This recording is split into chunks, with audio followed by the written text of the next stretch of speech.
আসসালামু আলাইকুম। তোমাদের অনুবন্ধী কৃষিগুচ্ছ কোর্স 1.0 তে সবাইকে স্বাগত। তো তোমাদের ইতিমধ্যে সকল ধরনের অ্যাডমিশন পরীক্ষা শেষ, মোটামুটি কৃষিগুচ্ছ বাদ দিয়ে সব ধরনের অ্যাডমিশন 2023 ব্যাচের জন্য শেষ। বা যারা সেকেন্ড টাইম আছে তাদের জন্য কৃষিগুচ্ছ হচ্ছে সর্বশেষ অ্যাডমিশন। তো তোমাদের সুবিধার্থেই এই কোর্সটা আর কি। তো এই কোর্সের প্রথম ক্লাস হচ্ছে গুণগত রসায়ন, অর্থাৎ কি শর্ট সিলেবাস, রসায়ন প্রথম পত্রের দ্বিতীয় অধ্যায়। তো তোমাদের এটুকুই বলবো, যারা আমাদের কোর্সে স্টুডেন্ট আছো, যেহেতু তোমাদের হাতে সময় কম, সেই জন্য ক্লাসটা আমরা রেকর্ডেড দিচ্ছি। কারণ তোমাদের সন্ধ্যা 6টার সময় এক্সাম লিংক দেওয়া হবে এবং 7টার সময় ক্লাসটা আপলোড দেওয়া হবে। তো তোমরা আসবা, অনলাইনে এক্সাম দিবা, ক্লাস করবা এবং চলে যাবা। বাদ বাকি সময় তোমাদের ফোনের কোনো দরকার নেই। কারণ এই ফোন আমাদের কিন্তু ব্রেনকে হ্যাম্পার করে, ঠিক আছে, ব্রেনের কার্যকারিতাকে হ্যাম্পার করে। তো সেই জন্য তোমরা এই 2 মাস যারা আর কি ডেডিকেটেড এবং যারা চান্স পেতে চাও, তাদের উদ্দেশ্যে একটাই কথা, তোমরা ফোন চালানো বাদ দাও এবং যেটুকু প্রয়োজন সেই প্রয়োজনে শুধুমাত্র ফোনটা ব্যবহার করো। তো চলো, আজকের আমরা বেশি কথা বাড়াবো না এবং আমাদের কোর্সের প্রথম ক্লাস এবং প্রথম টপিকটা আমরা শুরু করতে যাচ্ছি। দেখো, তোমাদের সবাইকে আরেকবার এগ্রিডিমার্স এর পক্ষ থেকে এবং আমাদের গ্রুপ এগ্রিকালচার পক্ষ থেকে স্বাগতম। আচ্ছা, তোমাদের প্রথম টপিক হচ্ছে কি পরমাণুর মৌলিক কণিকা। ঠিক আছে, তো আমাদের যেহেতু হাতে খুব সময় কম, আমরা খুব ফাস্ট পড়ার চেষ্টা করব এবং আমাদের খুব বেশি ডিটেলস এখন পড়াও লাগবে না, কারণ আমরা একাডেমিক কোনো পরীক্ষা দিচ্ছি না। ঠিক আছে, তো চলো আমরা দেখি আমাদের পরমাণুর মূল কণিকার দিক সম্পর্কে জানার চেষ্টা করি। এখন দেখো, পরমাণুর যে মূল কণিকা রয়েছে, এই পরমাণুর মূল কণিকা 3 প্রকার। ঠিক আছে, আচ্ছা আমরা লেখার চেষ্টা করি একটু, যে পরমাণুর মূল কণিকা 3 প্রকার। এইটা হচ্ছে তোমার 3 প্রকার, ঠিক আছে, 3 প্রকার। এখন এই পরমাণু মূল কণিকা 3 প্রকার কি কি রয়েছে তোমার কি? পরমাণু মূল কণিকা 3 প্রকারের মধ্যে রয়েছে তোমার স্থায়ী মূল কণিকা, অর্থাৎ কি স্থায়ী মূল কণিকা। তারপরে আছে তোমার কি অস্থায়ী মূল কণিকা, অস্থায়ী মূল কণিকা, এবং সর্বশেষে রয়েছে তোমার কি কম্পোজিট কণিকা। ঠিক আছে,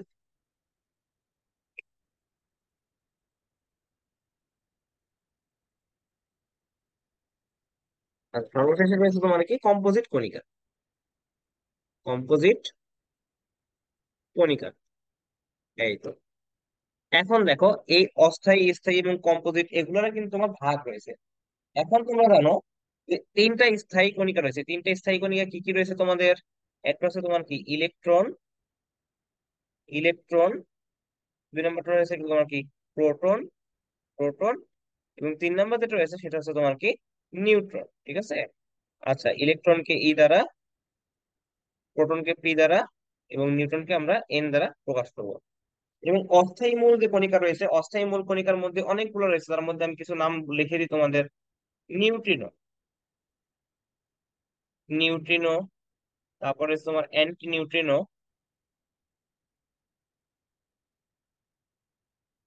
নিউট্রিনো, অ্যান্টি নিউট্রিনো। তারপরে তোমার রয়েছে কি পজিট্রন, তারপরে রয়েছে তোমার কি পজিট্রন, পজিট্রন। তারপরে তোমাদের রয়েছে কি মেসন, পাইওন, মেসন। তারপর রয়েছে তোমার কি পাইওন, মেসন, পাইওন। তারপর রয়েছে এখানে মিউন, মিউন। এছাড়াও তোমার কি বোসন রয়েছে। এগুলো সবগুলোই তোমার কি কম্পোজিট, সরি অস্থায়ী কণিকা। এবং কম্পোজিট কণিকা যেটা রয়েছে আমাদের, আমাদের কম্পোজিট কণিকা কিন্তু, আমাদের কম্পোজিট কণিকা কয়টা? আমাদের কম্পোজিট কণিকা সাধারণভাবে কি দুটো দেওয়া আছে। এটা অস্থায়ী এবং স্থায়ী মূল কণিকা ব্যতীত আরেক ধরনের কণিকা, যেটা হচ্ছে কি ভারী। ঠিক আছে, যেটা হচ্ছে আমাদের কি ভারী। এটা হচ্ছে তোমার কি এখানে লেখো ভারী কণিকা, ভারী কণিকা। এবং এখান থেকে তুমি 2টা নাম যদি উল্লেখ করো, সেটা হচ্ছে তোমার কি, একটা হচ্ছে কি ডিউটেরন কণা, ডিউটেরন কণা, ডিউটেরন কণা। ডিউটেরন কণার সংকেত কি ডি2ও, তাই না? ডিউটেরন এটা ভারী পানি, ভারী পানিকে কি বলা হয় ডিউটেরন বলা হয়। ওখান থেকে আসছে কি ডিউটেরন কণা। আরেকটা তোমার আসছে কি আলফা কণা, আলফা কণা, দুঃখিত, আলফা কণা। ঠিক আছে, আচ্ছা দেখো, তোমাদের যে বললাম যে পরমাণু মৌলিক কণিকা তাহলে কি হলো 3 প্রকার। স্থায়ী হচ্ছে কি ইলেকট্রন, প্রোটন, নিউট্রন। অস্থায়ী হচ্ছে কি neutrino, anti neutrino, positron, meson, pion, boson. Composite কণিকা ভারী, ভারী এবং আলফা কণা। ভারী অর্থ, ভারী অর্থের মধ্যে কি নিউট্রন কণা পড়ে এবং কি আলফা কণাও পড়ে। ঠিক আছে, আর তোমরা একটা জিনিস মাথায় রাখবা এখানে, এই যে ডিউটেরন কণা এবং আলফা কণা এই দুটো কিন্তু খুবই ইম্পর্টেন্ট। তোমাদের উদাহরণ দিয়ে দেয় পরীক্ষায়, নিচের কোনটি কম্পোজিট কণিকা, তখন কি এখানে নিউট্রিনো অ্যান্টিনিউট্রিনো ইলেকট্রন প্রোটন সব অপশন দিয়ে থাকবে, তোমার তখন বসাতে হবে কি ডিউটেরন কণা অথবা আলফা কণা। আচ্ছা, এই আলফা কণার সংকেত তোমরা তো জানো, হিলিয়ামের নিউক্লিয়াস, তাই না? হিলিয়াম 2 4, এর কত 2+, এই যে এটা হচ্ছে তোমার কি আলফা কণার সংকেত। আচ্ছা, পরমাণুর মৌলিক কণিকা সম্পর্কে যেগুলো ছিল এগুলো, এবং এদের সামনে আর কি ইলেকট্রন প্রোটন নিউট্রনের যে চার্জ গুলো আছে সেই সম্পর্কে আর কি আলোচনা করব। তো চলো আমরা পরবর্তী স্লাইডে যাই, ঠিক আছে? আচ্ছা দেখো, এখানে দেখো দেওয়া আছে কি ছকের মাধ্যমে পরমাণুর বিভিন্ন কণিকার বর্ণনা দেওয়া হয়েছে, তাই না? আচ্ছা, দেখো ছকের মাধ্যমে দেওয়া হয়েছে। এখন দেখো, প্রথমত হচ্ছে পরমাণু কি আবিষ্কার করছে, পরমাণু আবিষ্কার করছে কি তোমার ডেমোক্রিটাস, ঠিক আছে? পরমাণুর অবস্থান কি এটা সম্পর্কে ব্যাখ্যা দেওয়া নেই। পরমাণু কি চার্জ নিরপেক্ষ, পরমাণু কিসের জন্য চার্জ নিরপেক্ষ, এখানে প্লাস ভি পরিমাণ যে পরিমাণ চার্জ থাকে মাইনাস থাকে কিসের জন্য, কি এটা কি মাইনাস চার্জ কি ইলেকট্রন, প্লাস চার্জ কি প্রোটন, তাহলে কি যত সমসংখ্যক ইলেকট্রন থাকে এবং সমসংখ্যক প্রোটন থাকে, অর্থাৎ এটা কি চার্জ নিরপেক্ষ। পরমাণুর ভর কত, 10⁻27 থেকে 10⁻25 কেজি। আয়তনের তুলনায় ভর এটা বলা নাই। ব্যাসার্ধ কত, 10⁻8 সেন্টিমিটার, ঠিক আছে? আচ্ছা, মেইনলি তোমাদের লাগবে এই চারটা, ঠিক আছে? পরমাণু সম্পর্কে বিস্তারিত বইয়ে কোনো বই দেওয়া নেই ভাবে। এখন দেখো, নিউক্লিয়াস আবিষ্কৃত হয় কত সালে, 1911 সালে। কিভাবে আবিষ্কৃত হলো আমরা জানি কি, রাদারফোর্ড মডেলের মাধ্যমে। রাদারফোর্ড যখন আলফা কণা বিস্তার পরীক্ষা করেন তখন কিন্তু এই এইটা আর কি আবিষ্কৃত হয়। তাহলে নিউক্লিয়াস আবিষ্কৃত হয় কিসের মাধ্যমে, আলফা কণা বিস্ফোরণ পরীক্ষার মাধ্যমে। আলফা কণা বিস্ফোরণ পরীক্ষার মাধ্যমে, বিস্ফোরণ পরীক্ষার মাধ্যমে, ঠিক আছে? পরীক্ষার মাধ্যমে তোমার নিউক্লিয়াস আবিষ্কৃত হয়। নিউক্লিয়াস কোথায় অবস্থান করে জানো তো তোমরা, কেন্দ্রে। নিউক্লিয়াসের মধ্যে কি চার্জ থাকে, ধনাত্মক চার্জ। কিসের জন্য, নিউক্লিয়াসের ভেতরে প্রোটন থাকে। নিউক্লিয়াসের ভেতরে কি থাকে, প্রোটন থাকে। কিসের জন্য ইলেকট্রন থাকে না বলা হয় না, কারণ ইলেকট্রন থাকে কোথায়, কক্ষপথে, তাই না? ইলেকট্রন থাকে কোথায়, কক্ষপথে, তাই কক্ষপথ থাকে কি ইলেকট্রন। এবং যেহেতু এখানে ধনাত্মক চার্জ এবং এটা পারমাণবিক তোমার সংখ্যা, যেহেতু এখানে পরমাণু সমস্ত ভরই কিন্তু কেন্দ্রীভূত হয়, কারণ কি ইলেকট্রনের ভর অত্যন্ত নগণ্য। আর দেখো নিউক্লিয়াসের যে তোমার হচ্ছে যে আছে এখানে ব্যাসার্ধ, এই যে এইখান থেকে একটা তথ্য আমরা কিন্তু বইয়ে পাই, সেটা হচ্ছে তোমার এই যে পরমাণুর ভরের তুলনায়, পরমাণুর এখানে তো আমরা লিখতে পারি কি পরমাণুর ব্যাসার্ধের তুলনায়, ব্যাসার্ধের তুলনায় তুলনায় নিউক্লিয়াসের ব্যাসার্ধ, নিউক্লিয়াস এর ব্যাসার্ধ, ব্যাসার্ধ কত দেখো, 10,000, 10 কে দিলাম 10,000 থেকে কত 1 লক্ষ গুণ বড়, ঠিক আছে? এইটা তোমাদের বই তোমরা পাবা। এখন দেখো পরবর্তী আসি আমরা ইলেকট্রন সম্পর্কে। ইলেকট্রন আবিষ্কার করেন কে, স্যার জে জে থমসন। 1897 সালে আবিষ্কার করেন। ইলেকট্রন অবস্থান কোথায়, কক্ষপথে। তাহলে কি নিউক্লিয়াসের অবস্থান কোথায় ছিল, কেন্দ্রে। ইলেকট্রনের অবস্থান কোথায়, কক্ষপথে। আচ্ছা, এখানে দেখো ইলেকট্রোস্ট্যাটিক ইউনিটে যেটা দেওয়া আছে এটা তোমরা মনে রাখবা। মেইনলি তোমাদের এটা মনে রাখতে হবে, ইলেকট্রনের ভর হচ্ছে কত, -1.6 গুণ 10⁻19 কুলম্ব। ঠিক আছে, তাহলে প্রোটনের ভর কত হবে, ঠিক সমপরিমাণ কিন্তু প্লাস হবে, কারণ কি সমপরিমাণ ইলেকট্রন এবং সমপরিমাণ প্রোটন থাকে একটা পরমাণুতে, এই জন্য এরা কি চার্জ নিরপেক্ষ, তাই না? আচ্ছা, এখন দেখো ইলেকট্রনের ভর কত, 9.11 গুণ 10⁻28 গ্রাম বা 31 কেজি। এখানে তুমি এটা লিখতে পারো 10⁻31 কেজি, ঠিক আছে? আচ্ছা, কারণ আর তোমার প্রোটনের ভর হবে কত, 1.672 10⁻24 গ্রাম, ঠিক আছে? এত কেজিতে করলে কত হয়, 10⁻27 কেজি, ঠিক আছে? তোমরা কেজিতে দেখবা বা গ্রামে দেখবা, কোনটা অপশনে দেওয়া আছে সেটা দেখবা কিন্তু।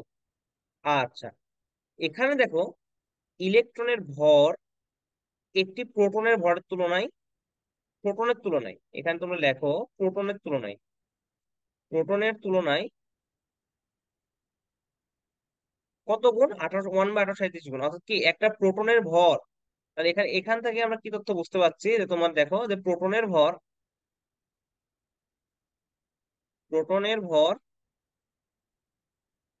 ইলেকট্রন এর ভরের কত গুণ, 1837 গুণ, ঠিক আছে? আচ্ছা, এখন দেখো ব্যাসার্ধ কত, এই ব্যাসার্ধ এটা সাধারণত লাগবে না, তোমরা এই দুটা পড়া লাগবে না, এই দুটা তোমাদের পড়া লাগবে না, ঠিক আছে? আচ্ছা দেখো, নিউটন, নিউটন আবিষ্কার করেন কে, স্যাডউইক। প্রোটন আবিষ্কার করেন কে, রাদারফোর্ড, তোমরা তো জানো। আচ্ছা, নিউট্রন আবিষ্কার করেন কে? চ্যাডউইক। নিউট্রন থাকে কোথায়? নিউক্লিয়াস, অর্থাৎ প্রোটনের সাথে কি নিউট্রন থাকে, অর্থাৎ কি নিউক্লিয়াসে কি থাকে, এটা যদি একটা তোমার নিউক্লিয়াস হয়। আচ্ছা, তো এটা তো মনে করো একটা পরমাণু নিউক্লিয়াস, ঠিক আছে? এই নিউক্লিয়াস এখানে কি থাকবে? Proton plus neutron. আর এটা যদি কক্ষপথে, কক্ষপথে কে থাকবে? শুধুমাত্র ইলেকট্রন, ঠিক আছে? এবং নিউট্রন কি চার্জ নিরপেক্ষ। কিসের জন্য? পরমাণুকে যদি নিরপেক্ষ থাকতে হয়, মনে করো এটা একটা পরমাণু, একে যদি নিরপেক্ষ থাকতে হয়, তাহলে ক্যান্ডে যতগুলো প্লাস থাকবে, এখানে তোমার কক্ষপথ ততগুলা কি মাইনাস থাকবে। এখন আমরা জানি কি, যত সংখ্যক প্রোটন থাকে তত সংখ্যক ইলেকট্রন থাকে, তাই না? সমান সমান। এখন যদি নিউট্রনের, এই নিউট্রনের যদি কোনো ভর টর থাকতো, তাহলে কি প্রোটন আর ইলেকট্রন সমান হতো? তখন কি আমরা জানি কি P plus N equal to বেশি হয়ে যেত, ঠিক আছে? সেই জন্যই এটা চার্জ নিরপেক্ষ। এটার ভরও মোটামুটি তোমার সেম, ঠিক আছে? এটার ভর তোমার কি প্রোটনের মতোই আর কি। আচ্ছা, আমরা আরেকটা একটু দেখি। দেখো এখানে প্রোটনের ভরটা দেওয়া আছে, ঠিক আছে?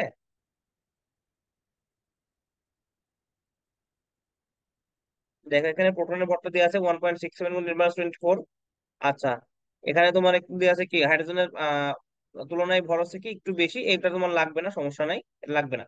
এটা তোমার লাগবে না, ঠিক আছে? তাহলে এখান থেকে মোটামুটি একটা ছকের মাধ্যমে পরমাণুর যে বিভিন্ন কণিকা, সেই সম্পর্কে কিন্তু তোমরা অবগত হয়ে গেলে অলরেডি।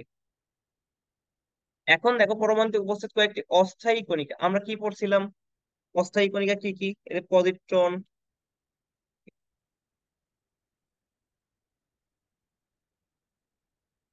দেখো আমরা কি পড়ছিলাম এখানে? পজিট্রন, অ্যান্টিপ্রোটন, নিউট্রিনো, পাইওন, পাইমেসন, মিউমেসন, এগুলো জাস্ট দেওয়া আছে। এগুলো তোমরা জানবা। পজিট্রনের চিহ্ন এরকম, পজিট্রনকে, ইলেকট্রনকে যেমন কি আমরা কি প্রকাশ করি, ইলেকট্রনকে মাইনাস চিহ্নতে প্রকাশ করে নিই, তার বিপরীত, ইলেকট্রনের বিপরীত চিহ্ন, ইলেকট্রনের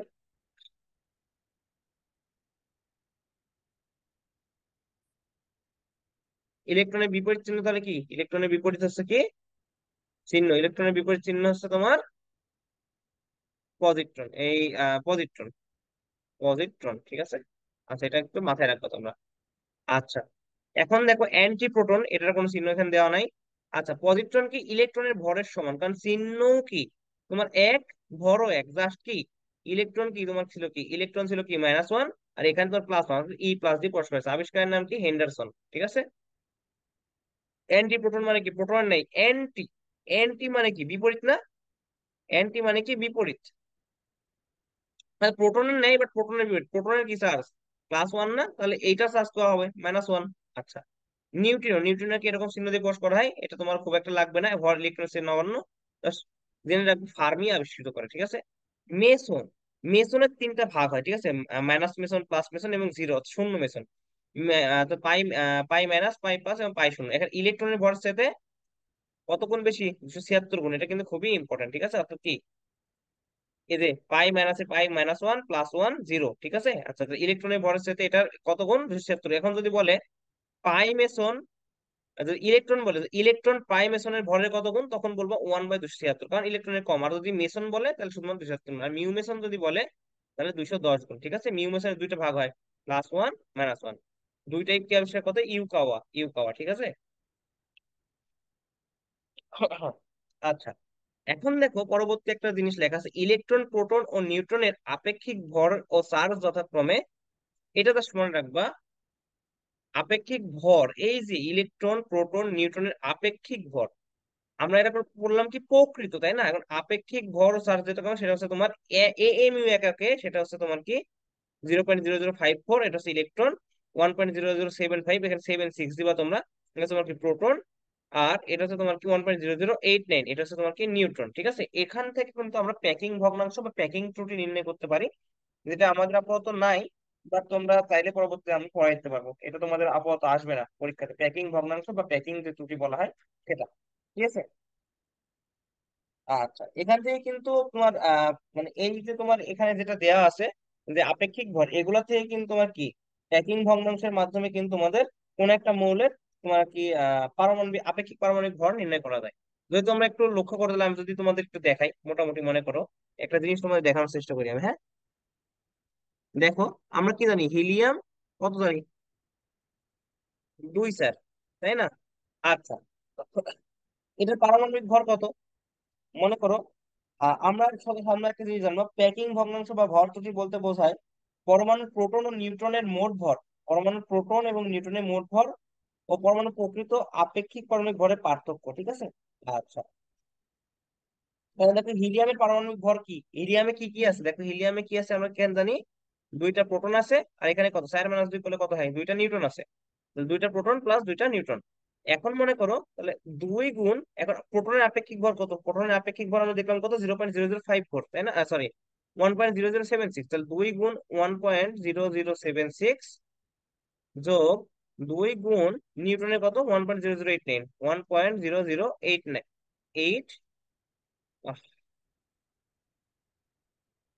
1.008। আচ্ছা এখানে 89, এটাতে যদি গুণ করো তাহলে এখানে দেখবো 4.033 আসে, অর্থাৎ কি হিলিয়ামের আপেক্ষিক পারমাণবিক ভর কিন্তু 4.033। ঠিক আছে, আশা করি তোমরা এই বিষয়টা কি বুঝতে পারছো। আচ্ছা, তাহলে আমাদের এই স্লাইডটা শেষ, তাহলে আমরা পরবর্তী যে স্লাইড সেখানে যাওয়ার চেষ্টা করি। দেখো সাধারণ সংকেত। আচ্ছা, এটা কিসের সাধারণ সংকেত পড়াইছি তোমার ধারণা আছে আশা করি। এর জন্য অর্থাৎ একটা ধর কি পরমাণু তুমি কিভাবে লিখবা সেটা সংকেত করানোর জন্য আর কি এখানে যতটুকু করা হয়েছে আর কি। তো দেখো সাধারণ সংকেত, কোন একটা পরমাণু যে সাধারণ সংকেত তুমি লিখবা, তাই না, তো কিভাবে লিখবে দেখো, সাধারণভাবে তাকে লেখা হয় এইভাবে, এ দিয়ে বড় করে আমি লিখে দেখা দিচ্ছি এ, এবং নিচে থাকে তোমার কি জেড, ঠিক আছে, তারপরে এখানে থাকে তোমার কি এ, ছোট এ। আচ্ছা এখানে তুমি এ না দিয়ে এক্স দিতে পারি আমরা, ঠিক আছে, আমরা একটু ইরেজ করি। আচ্ছা,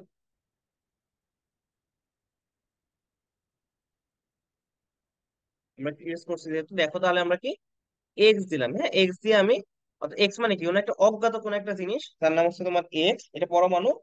একে তোমার কিভাবে প্রশ্ন করে, এখানে দেওয়া হয় তোমার কি এ, এখানে দেওয়া হয় তোমার কি জেড, এখানে দেওয়া হয় তোমার প্লাস মাইনাস কত এম, এবং এখানে দেওয়া হয় কি এন, ঠিক আছে। আচ্ছা এখানে এন মানে কিন্তু নিউটন না। এখন তোমাদের জানতে হবে এখানে কোনটা দ্বারা কি বোঝাচ্ছে, ঠিক আছে। দেখো এখানে এ, এ দ্বারা হচ্ছে তোমার কি,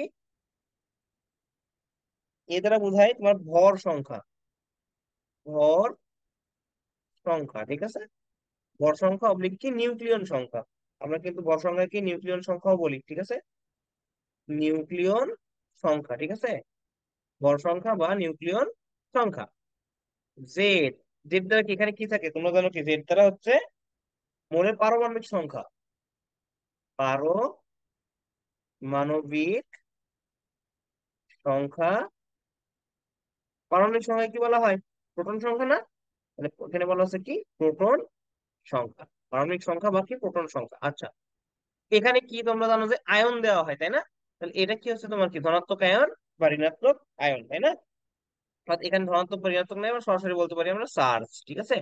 আর এই যে এন আছে, এই এনটাকে বলা হচ্ছে তোমার কি পরমাণুর সংখ্যা, অর্থাৎ পরমাণুর সংখ্যা, পরমাণুর সংখ্যা, পরমাণুর সংখ্যা অর্থাৎ কোন একটা মৌলকে তোমার কিভাবে তুমি ইয়ে করবা, সেটা সংকেত বিশিষ্ট করবা, সেটা কিন্তু এখানে দেওয়া আছে, ঠিক আছে। কিন্তু তোমাদের যদি পরীক্ষাতে দেয় তোমরা কিন্তু এভাবে দিবা, আর কোনটা কোথায়, এ কোথায় জেড কোথায়, সেটা কিন্তু তোমরা একটু লক্ষ্য করবা, ঠিক আছে। আচ্ছা, তোমাদের একটা জিনিস এখন এখানে শিখাবো, একটা গুরুত্বপূর্ণ টপিক যেটা থেকে কিন্তু পরীক্ষায় প্রশ্ন আসে, ঠিক আছে। আমি একটু সাইড করি সেখানে, দেখো শেখানোর চেষ্টা করছি। আচ্ছা, এটা একটু এর মধ্যে রেখে আমি বাকিটুকু শেখানোর চেষ্টা করছি, দেখো।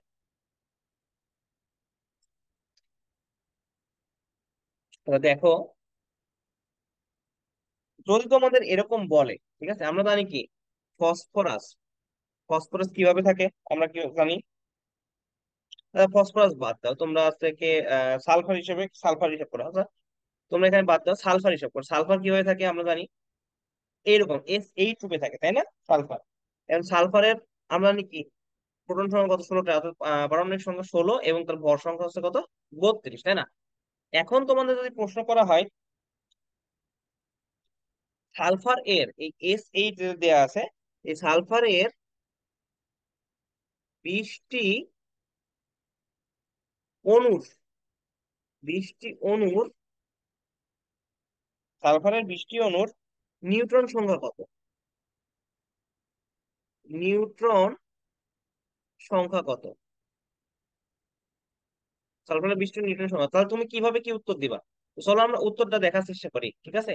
এটা হচ্ছে তোমাদের, আমরা জানি কি এটা একটা অণু, তাই না? এই যে এটা রয়েছে, এটা হচ্ছে একটা কি অণুর উপরে রয়েছে, তাহলে এরকম কি 19টা লাগবে, তাই না আমাদের? তাহলে আমাদের লাগবে এরকম তোমার 19টা। এখন দেখো, এখানে তোমার সূত্র আমরা জানি কি নিউটন সংখ্যা সমান, একটা জিনিস জানবো, নিউটন সংখ্যা, এরকম ক্ষেত্রে আমাদের সূত্র হবে নিউটন সংখ্যা সমান সমান, নিউটন সংখ্যাকে আমরা এন দ্বারা প্রকাশ করি, তাই না? নিউটন সংখ্যা আমরা প্রকাশ করি কি দিয়ে? এন দ্বারা, বা N equal to A minus Z, A minus Z গুণ পরমাণু সংখ্যা, গুণ পরমাণু সংখ্যা গুণ অণু সংখ্যা, ঠিক আছে? এটা আমরা মনে রাখবো, গুণ অণু সংখ্যা, ঠিক আছে? এটা আমরা কিন্তু একটু মনে রাখবো। এখন দেখো, তাহলে আমরা হিসাব করি এই সালফারের তাহলে নিউটন সংখ্যা কত হবে? এন ইকুয়াল টু, আমরা জানি কি এখানে এ মানে কি, কত ভর, তাহলে 32, 32 মাইনাস জেড মানে কত, এর পারমাণবিক সংখ্যা কত, 16, কোন পরমাণু কয়টা এখানে তোমার সালফারের, পরমাণু কয়টা রয়েছে তোমরা দেখো, 8টা। এতে সালফারের কয়টা? 8টা পরমাণু সংখ্যা, কারণ কারণ আমরা জানি কি এই জায়গাতে কি থাকে, পরমাণু সংখ্যা, ঠিক আছে? তাহলে বলছে এখানে 20টি অনুসংখ্যা কত, তাহলে 20 দিয়ে গুণ করতে হবে, 20 দিয়ে গুণ। তাহলে এখানে দেখো কত আসে, 16, 32 থেকে 16 বাদ দিলে 16 গুণ 8 গুণ 20, তোমরা ক্যালকুলেশন শিখে নাও মুখে মুখে, ঠিক আছে? দেখো এখানে 16 দুকানো কত হয়? 32, আজকে 320, তাই না? 320 গুণ 8। আচ্ছা, এখন দেখো 300 যদি 8 দিয়ে গুণ করো, তুমি নর্মাল শিখে 300 গুণ 8 যদি করো, তাহলে কত হয়? 3 × 8 = 24, 2400 হয়, তাই না? এখন কি এখানে দিয়ে আছে 320, তাহলে বাকি যে 20 থাকে, ওই 20 কে আবার 8 দিয়ে গুণ করো, তাহলে কত হয়? 8 × 20 কত হয়? 160। তাহলে এখানে কত হবে? 2400 যোগ 160 ইকুয়াল টু হয় কত হয়? 2400 থেকে 2560, 2560। তাহলে উত্তর আমাদের কত হলো? S8 এ 20টি পরমাণু নিউটন সংখ্যা হচ্ছে তোমার 2500। তোমাদের একটা হোমওয়ার্ক আমি দিব, সেটা হচ্ছে তোমার কি, ফসফরাস, ঠিক আছে? P4, 1531, হ্যাঁ, এর 11টি, এর 11টি অণুর নিউট্রন সংখ্যা, নিউটন সংখ্যা কত? এটা তোমাদের একটা হোমওয়ার্ক থাকবে, এটা তোমাদের HW, ঠিক আছে? এটা তোমরা করে গ্রুপে পরে বলবা, ঠিক আছে? আচ্ছা, বা কমেন্টে তোমরা বলবে, এটা তোমাদের হোমওয়ার্ক থাকলো। তো আপাতত মৌলের প্রতীক ছিল এখান থেকে তোমাদের এই পর্যন্তই ছিল। এখান থেকে কিন্তু অনেক প্রশ্ন দেয়, তোমরা একটু জানবা। আচ্ছা ঠিক আছে, তোমাদের যদি আরেকটা বিষয় তোমাদের বলি, যোজন ইলেকট্রন সংখ্যা এবং ইলেকট্রন সংখ্যার মধ্যে একটা পার্থক্য দেখা যায়, ঠিক আছে? একটা জিনিস তোমাদের দেখানো দরকার। তোমরা এটা যে সংকেত দিলাম, তোমরা এটা কিন্তু নোট করে নিবা, ঠিক আছে? আচ্ছা, আমি একটু মুছতেছি, আমি একটু আর কি মুছবো, তারপর তোমাদের একটা জিনিস শিখাবো আর কি, ঠিক আছে?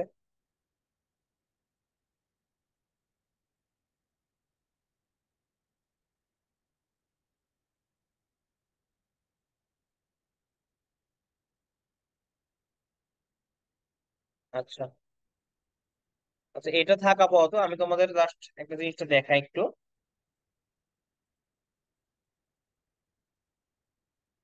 দেখো, যে যৌগমূলকের কোন একটা যৌগমূলক, ঠিক আছে, কোন একটা মনে করো যৌগমূলক, মনে করো কোন একটা যৌগমূলক, মনে করো যৌগমূলককে আমি বলি যদি কার্বনেট, ঠিক আছে? এটা একটা কার্বনেট, CO3 2 - এই কার্বনেট আয়নে ইলেকট্রন সংখ্যা, ইলেকট্রন সংখ্যা কতটি যদি এখানে বলা হয়, তোমরা কি করবা? কার্বনেট এর ইলেকট্রন সংখ্যা কতটি, কার্বনেটের ইলেকট্রন সংখ্যা কতটি?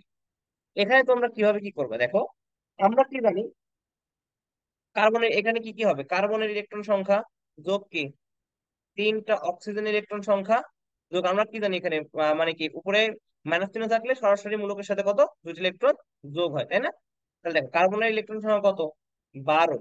অক্সিজেনের কত জানি আমরা, অক্সিজেনের কত থাকে, 8 16 না, তাই তো, তাই না? তাহলে হবে কত, 3 গুণ 8, আচ্ছা, এখানে কার্বন এটা হবে তোমার কত? ওয়েট,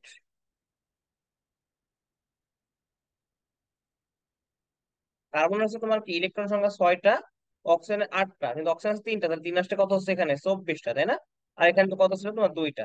তাহলে আমাদের কি হলো এখানে 6 যোগ 24 যোগ 2, অথবা তোমাদের 32টা, ঠিক আছে? এভাবে কিন্তু আমরা ইলেকট্রন সংখ্যা বের করবো। এখন মনে করো তোমাদের এখানে যদি বলে যোজন ইলেকট্রন সংখ্যা কয়টা, যোজন ইলেকট্রন সংখ্যা ঠিক সেম ভাবে যদি তোমাদের বললো, ঠিক সেম প্রশ্ন বললো, মনে করো CO3 2 এর যোজন ইলেকট্রন সংখ্যা কতটি, এর যোজন ইলেকট্রন।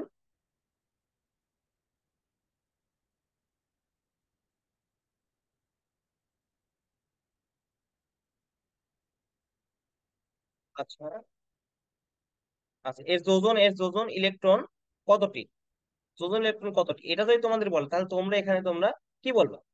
সেক্ষেত্রে উত্তর যদি তোমরা বের করতে চাও তাহলে দেখো, কার্বন, কার্বনের ইলেকট্রন বিন্যাস, কার্বন কত, 7 আমরা জানি, 6। কার্বন ইলেকট্রন বিন্যাস যদি আমরা করি কি 1s2 2s2 2p2, তাই না? এখানে আবার আমরা লিখতে পারি কি 2p x1 2p y1, তাই না? তাহলে আমরা এটা আর কি বাদ দিই। আচ্ছা, অক্সিজেন যদি বলো তুমি, অক্সিজেন কত হয় 8, তাহলে এর কি হয় 1s2 2s2 2p x2 2py1 এবং কত 2pz1, ঠিক আছে? আচ্ছা, এখন দেখো, এখন তাহলে তোমরা কিভাবে নির্ণয় করবে যে যোজন ইলেকট্রন সংখ্যা কত,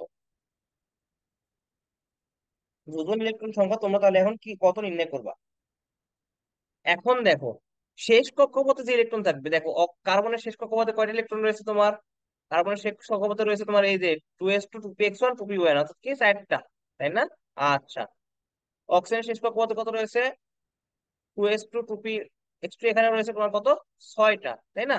এখন তার যোজন ইলেকট্রন সংখ্যা, তাহলে এখানে লিখবে ইলেকট্রন সংখ্যা, যোজন ইলেকট্রন সংখ্যা আমি লিখলাম না, তোমরা বুঝবা, ইকুয়াল টু কার্বন রয়েছে কয়টা এখানে, কার্বন, কার্বনের কতটা রয়েছে তোমার হচ্ছে 4টা, যোজন ইলেকট্রন সংখ্যা প্লাস, দুঃখিত, অক্সিজেন রয়েছে কয়টা, অক্সিজেনের 6টা, কিন্তু অক্সিজেন রয়েছে মোট কয়টা, 3টা, তাই না?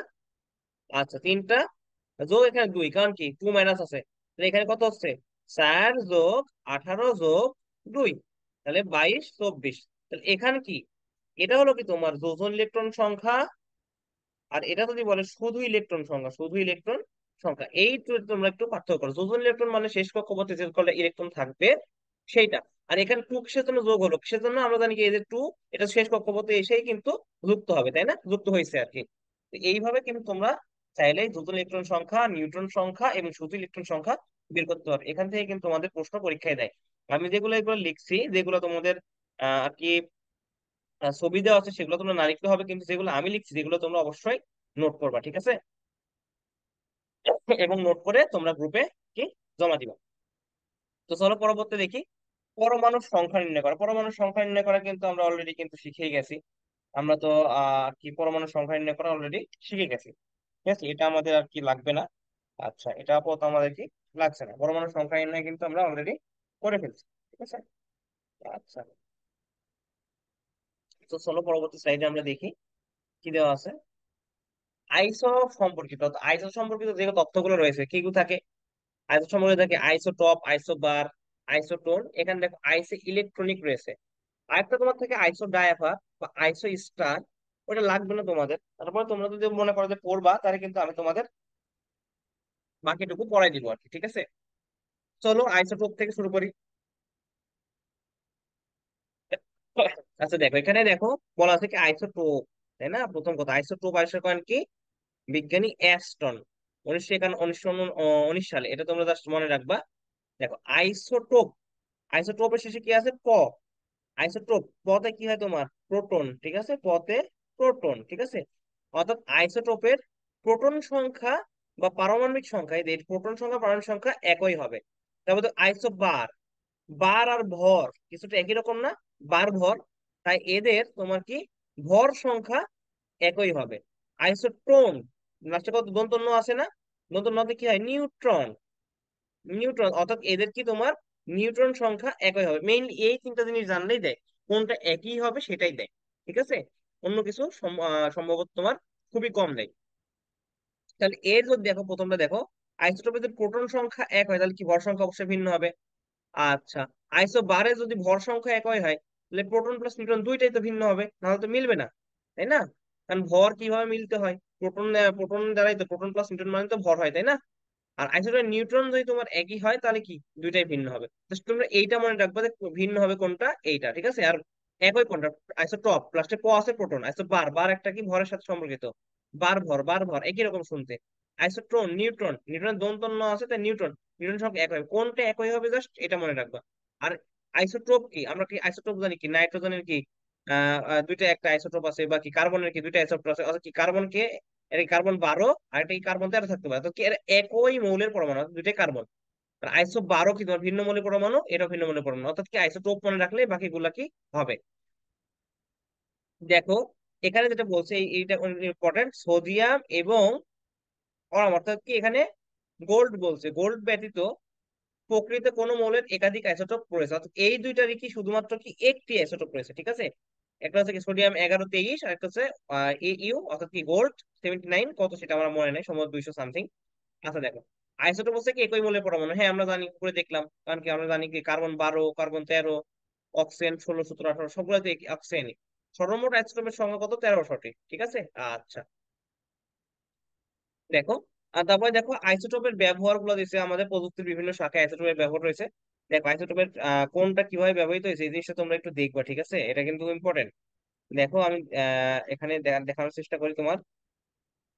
আয়োডিন 131, আয়োডিন আমরা কিসের জন্য হয়, টিউমারের অবস্থান, আয়তন এবং থাইরয়েড গ্রন্থির বৃদ্ধি, আয়োডিনের জন্য থাইরয়েড গ্রন্থির বৃদ্ধি, এটা কিন্তু খুবই ইম্পর্টেন্ট, ঠিক আছে। তারপর টাইটেনিয়াম, এটা খুব বেশি ইম্পর্টেন্ট, রক্তচন্দ্রে মিশে রক্তের পরিমাণ নির্ণয় করা করবা। কোবাল্ট, এটা খুবই ইম্পর্টেন্ট, কোবাল্ট এটা খুবই ইম্পর্টেন্ট, ক্যান্সার কোষ আক্রান্ত ধ্বংস করতে কি হতে হয়, কোবাল্ট,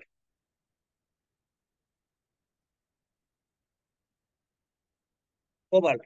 তারপরে তুমি দেখো ফসফরাস 32 এবং কার্বন 14 ডিএনএ আর পরতন তথ্য ব্যবহার করা হয়। এটাও কিন্তু ইম্পর্টেন্ট, বাট সবচেয়ে বেশি ইম্পর্টেন্ট হচ্ছে এইটা এবং এইটা, ঠিক আছে। আচ্ছা, তো ইউরেনিয়াম 38 পাথরের বয়স নির্ণয় করতে, কারণ ইউরেনিয়াম অনেক পুরাতন, এটা সম্ভবত এভাবেই হবে। আয়রন, এটা লাগবে না খুব বেশি তোমার। সোডিয়াম রক্ত সঞ্চালন গবেষণা করতে, এটা 1 স্টার। এই যে টেকনেশিয়াম 99, এটা খুবই ইম্পর্টেন্ট, মস্তিষ্কের টিউমার শনাক্ত করতে করতে লাগে টেকনেশিয়াম। রেডিয়াম কি একটা তেজস্ক্রিয় ধাতু, তাই ক্যান্সারের স্থান শনাক্ত করতে এটা দরকার হয়। সিজিয়াম খুব একটা লাগবে না। নিকেল, নিকেল কি লাইট সেন্সর হিসেবে ব্যবহৃত হয়, এটা পরে মনে রাখবা। আর এইটা লাগবে তোমার কি, কোন উদ্ভিদের জন্য কতটুকু স্বাদ দরকার, তা জানা যায়। তুমি গাইগার মুলার কাউন্টার মনে রাখবে, গাইগার মুলার কাউন্টার, গাইগার মুলার কাউন্টার, ক্লাস 10 পড়ছো সম্ভবত, গাইগার মুলার কাউন্টার। গাইগার মুলার কাউন্টার হিসেবে কিন্তু ব্যবহৃত হয় কি তোমার এই ফসফরাস, এটা, ঠিক আছে। আর কার্বন 14 ডেটিং কি মাটির বয়স, এটা খুবই ইম্পর্টেন্ট, জীবাশ্ম বা মাটির বয়স নির্ণয় করতে। মাটির বয়সও তোমরা হবে এখানে, ঠিক আছে, মাটির বয়স নির্ণয় করতেও কিন্তু এটা দরকার হয়। আরেকটা জিনিস এখানে বলছে তোমার, যে আইসো ইলেকট্রনিক, তাই না? আইসো ইলেকট্রন অর্থাৎ কি সমান ইলেকট্রন, আইসো ইলেকট্রনিক মানে তোমার কি সমান ইলেকট্রন। দেখো নাইট্রোজেন কি, নাইট্রোজেনের কতটা ইলেকট্রন রয়েছে, 7টা, এখানে 3 মাইনাস মানে কত, +3 হবে, তাহলে কত হচ্ছে তোমার 10টা। অক্সিজেন 2 মাইনাস, অক্সিজেনে কত, 8টা, 2 মাইনাস মানে কত, যোগ 2, তার মানে কত হচ্ছে 10টা। ক্লোরিন , ক্লোরিনে কয়টা, 9টা, যোগ 1 মাইনাস মানে কত, এখানে 10টা। এখানে আরেকটা অ্যাড করতো, ম্যাগনেসিয়াম 2 প্লাস, তার মানে কত, এখানে ম্যাগনেসিয়ামের ইলেকট্রন কত, 12টা, 2 প্লাস মানে কত, মাইনাস হবে এপাশে, -2, এখানে 10টা। অর্থাৎ এগুলো তোমার কি আইসো ইলেকট্রনিক, ঠিক আছে, বা সমরূপতা। তাহলে আশা করি এই আর কি স্লাইডের সবকিছু তোমরা মোটামুটি বুঝতে পারছো, ঠিক আছে। আচ্ছা, এখানে কি বিভিন্ন পরমাণু মডেল, এখানে একটু অস্পষ্ট বোঝা যাচ্ছে, আমি তারপরে বলি। এটা হচ্ছে থমসনের পরমাণু model, Thomson plum pudding model, এখানে দেওয়াই আছে, ঠিক আছে। প্লাম পুডিং আবিষ্কার করেন স্যার থমসন, এটা 1898 বলছে, আমি যত জানি। আচ্ছা ঠিক আছে, 1898 সালে।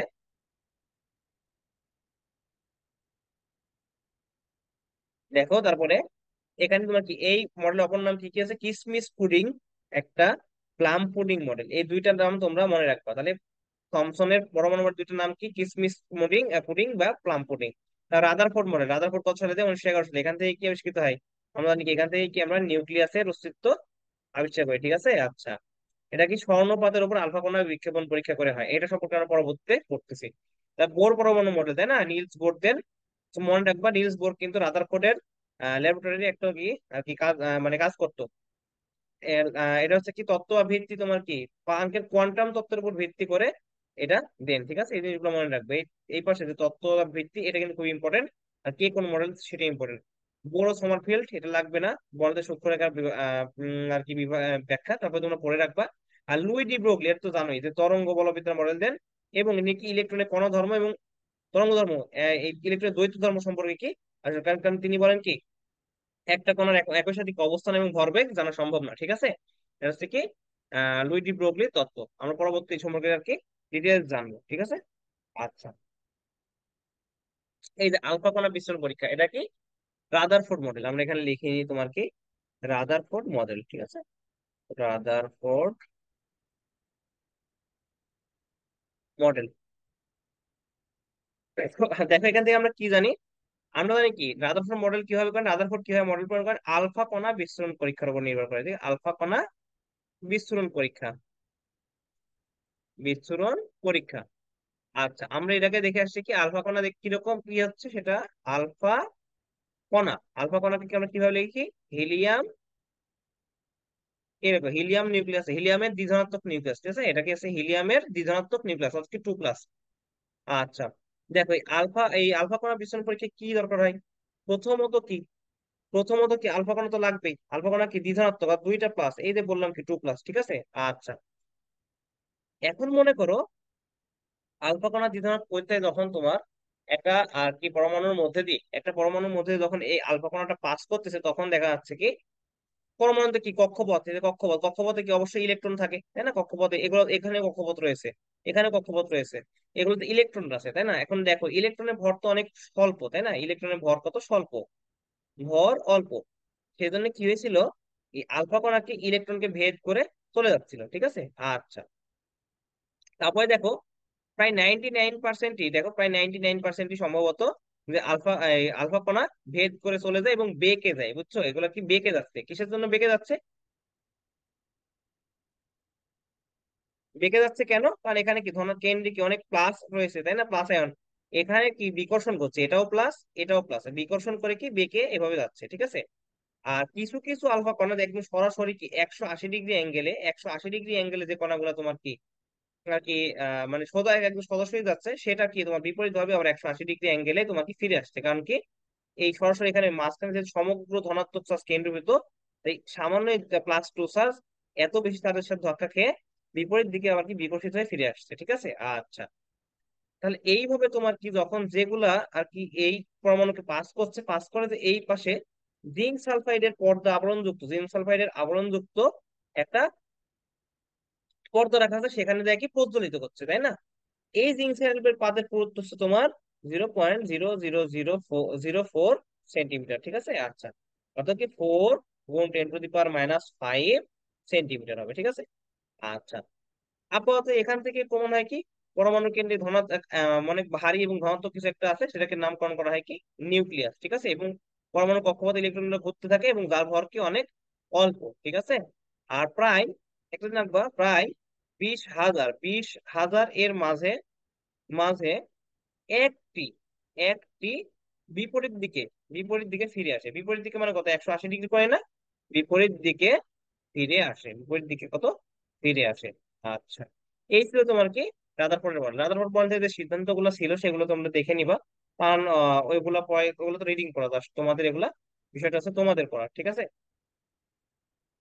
আচ্ছা, আর বোর পরমাণু মডেল, বোর পরমাণু মডেল থেকে আমরা কি কি বিষয়গুলো জানবো, আসলে বোর পরমাণু মডেল দিয়েছিল কি রাদারফোর্ড পরমাণু মডেল দেওয়ার কি 2 বছর পরে, সেটা কত 1913 সালে, তাই না। আচ্ছা, তো বোর পরমাণু মডেল সম্পর্কে আমরা খুব বেশি কিছু বলবো না, কারণ বড় পরমাণু মডেল সম্পর্কে আমরা যেটুকু জানবো, তিনটা প্রস্তাবনা করছিল বোর পরমাণু মডেল, তিনটা প্রস্তাবনা ছিল, ঠিক আছে। প্রস্তাবনা নাম্বার 1 ছিল তোমার কত, এখানে যদি বলি আমরা শক্তি স্তর সম্পর্কিত, শক্তি স্তর সম্পর্কিত, শক্তি স্তর সম্পর্কিত, শক্তি স্তর সম্পর্কিত, ঠিক আছে। আচ্ছা, 2 নম্বর যে প্রস্তাবনা ছিল সেটা তোমার কি ছিল, কৌণিক ভরবেগ সম্পর্কিত, কৌণিক ভরবেগ, কৌণিক ভরবেগ সম্পর্কিত, তাই না, কৌণিক ভরবেগ সম্পর্কিত। আচ্ছা, 3 নাম্বার যে প্রস্তাবনা ছিল তোমার, সেটা কি ছিল তোমাদের? শক্তির শোষণ বা বিকিরণ সম্পর্কিত। শক্তির শোষণ বা বিকিরণ সম্পর্কিত, তাই না? শক্তি শোষণ বা বিকিরণ সম্পর্কিত। তোমরা কিন্তু এগুলো লিখে নিবা, ঠিক আছে? আচ্ছা, শক্তি স্তর সম্পর্কিত কি বলছিল যে প্রথম শক্তি স্তর, দ্বিতীয় শক্তি স্তর, তৃতীয় শক্তি স্তর নামে পরিচিত। আর কি, এর একটা যদি মনে করো পরমাণু হয়। আচ্ছা, এটা একটা পরমাণু মনে করো। আচ্ছা, ধরলাম এটা একটা পরমাণু নিউক্লিয়াস, এর প্রথম শক্তি স্তর, দ্বিতীয় শক্তি স্তর, এটা যদি তৃতীয় শক্তি স্তর হয়, নামকরণ কি করা হয়? এটা কে, এটা এল, এটা এম, এবং এটা এম, এবং এরপরে যদি কোনো শক্তি স্তর থাকে সেটাকে বলা হচ্ছে তোমার কত, এন দিয়ে প্রকাশ করা হতো, ঠিক আছে? তোমরা গল্পের সুন্দর মতো করে আঁকাবা। এটা শক্তি স্তর সম্পর্কিত মানে কি প্রস্তাব, কি বোর পরমাণু থেকে আমরা শক্তি স্তর সম্পর্কিত ধারণা পাই। তারপর 2 নাম্বার যদি আসি, কৌণিক ভরবেগ। কৌণিক ভরবেগ অর্থাৎ দেখো, এটা যদি কোনো একটা পরমাণুর আর কি নিউক্লিয়াস হয়, এবং সেই পরমাণুর আর কি ইলেকট্রন গুলো যদি এই কক্ষপথ বরাবর কি ঘুরতে থাকে ইলেকট্রন গুলা, তার একটা কৌণিক ভরবেগ থাকবে না, যেহেতু ঘুরতেছে এইভাবে, মানে একটা কৌণিক ভরবেগ থাকবে। সেই কৌণিক ভরবেগকে আমরা এল দ্বারা যদি প্রকাশ করি, এল ইকাল টু হয় এম ভি আর, অর্থাৎ কি সেই ইলেকট্রনের কি আর কি ভর, বেগ এবং ওই কক্ষপথের ব্যাসার্ধের গুণফল, এবং এটার মান হয় N is divide by twice pi, ঠিক আছে? এখানে তোমার এনটা কি, কক্ষপথ, জানো তো এনটা কক্ষপথ, 1 নাম্বার, 2 নাম্বার, 3 নাম্বার। আর এইচটা হচ্ছে তোমার কি, এইচটা তোমার কি হবে এখানে? এইচ হচ্ছে প্লাঙ্কের ধ্রুবক, ঠিক আছে? প্ল্যাঙ্কের ধ্রুবক, প্ল্যাঙ্কের প্ল্যাঙ্কের ধ্রুবক, এটার মান কিন্তু তোমার ভ্যারি করে, ঠিক আছে? এটার মান কিন্তু তোমরা ধারণ রাখবা। এখানে এইচ এর মানটা আমি বলে দিচ্ছি, এইচ ইকাল টু 6.626 গুণ 10 to the power -34 joule second, তাই না? -34 কি, জুল সেকেন্ড। এখন এটার আরো গুলো মান আছে, আমি লিখেছি সবগুলো, তোমার দেখো।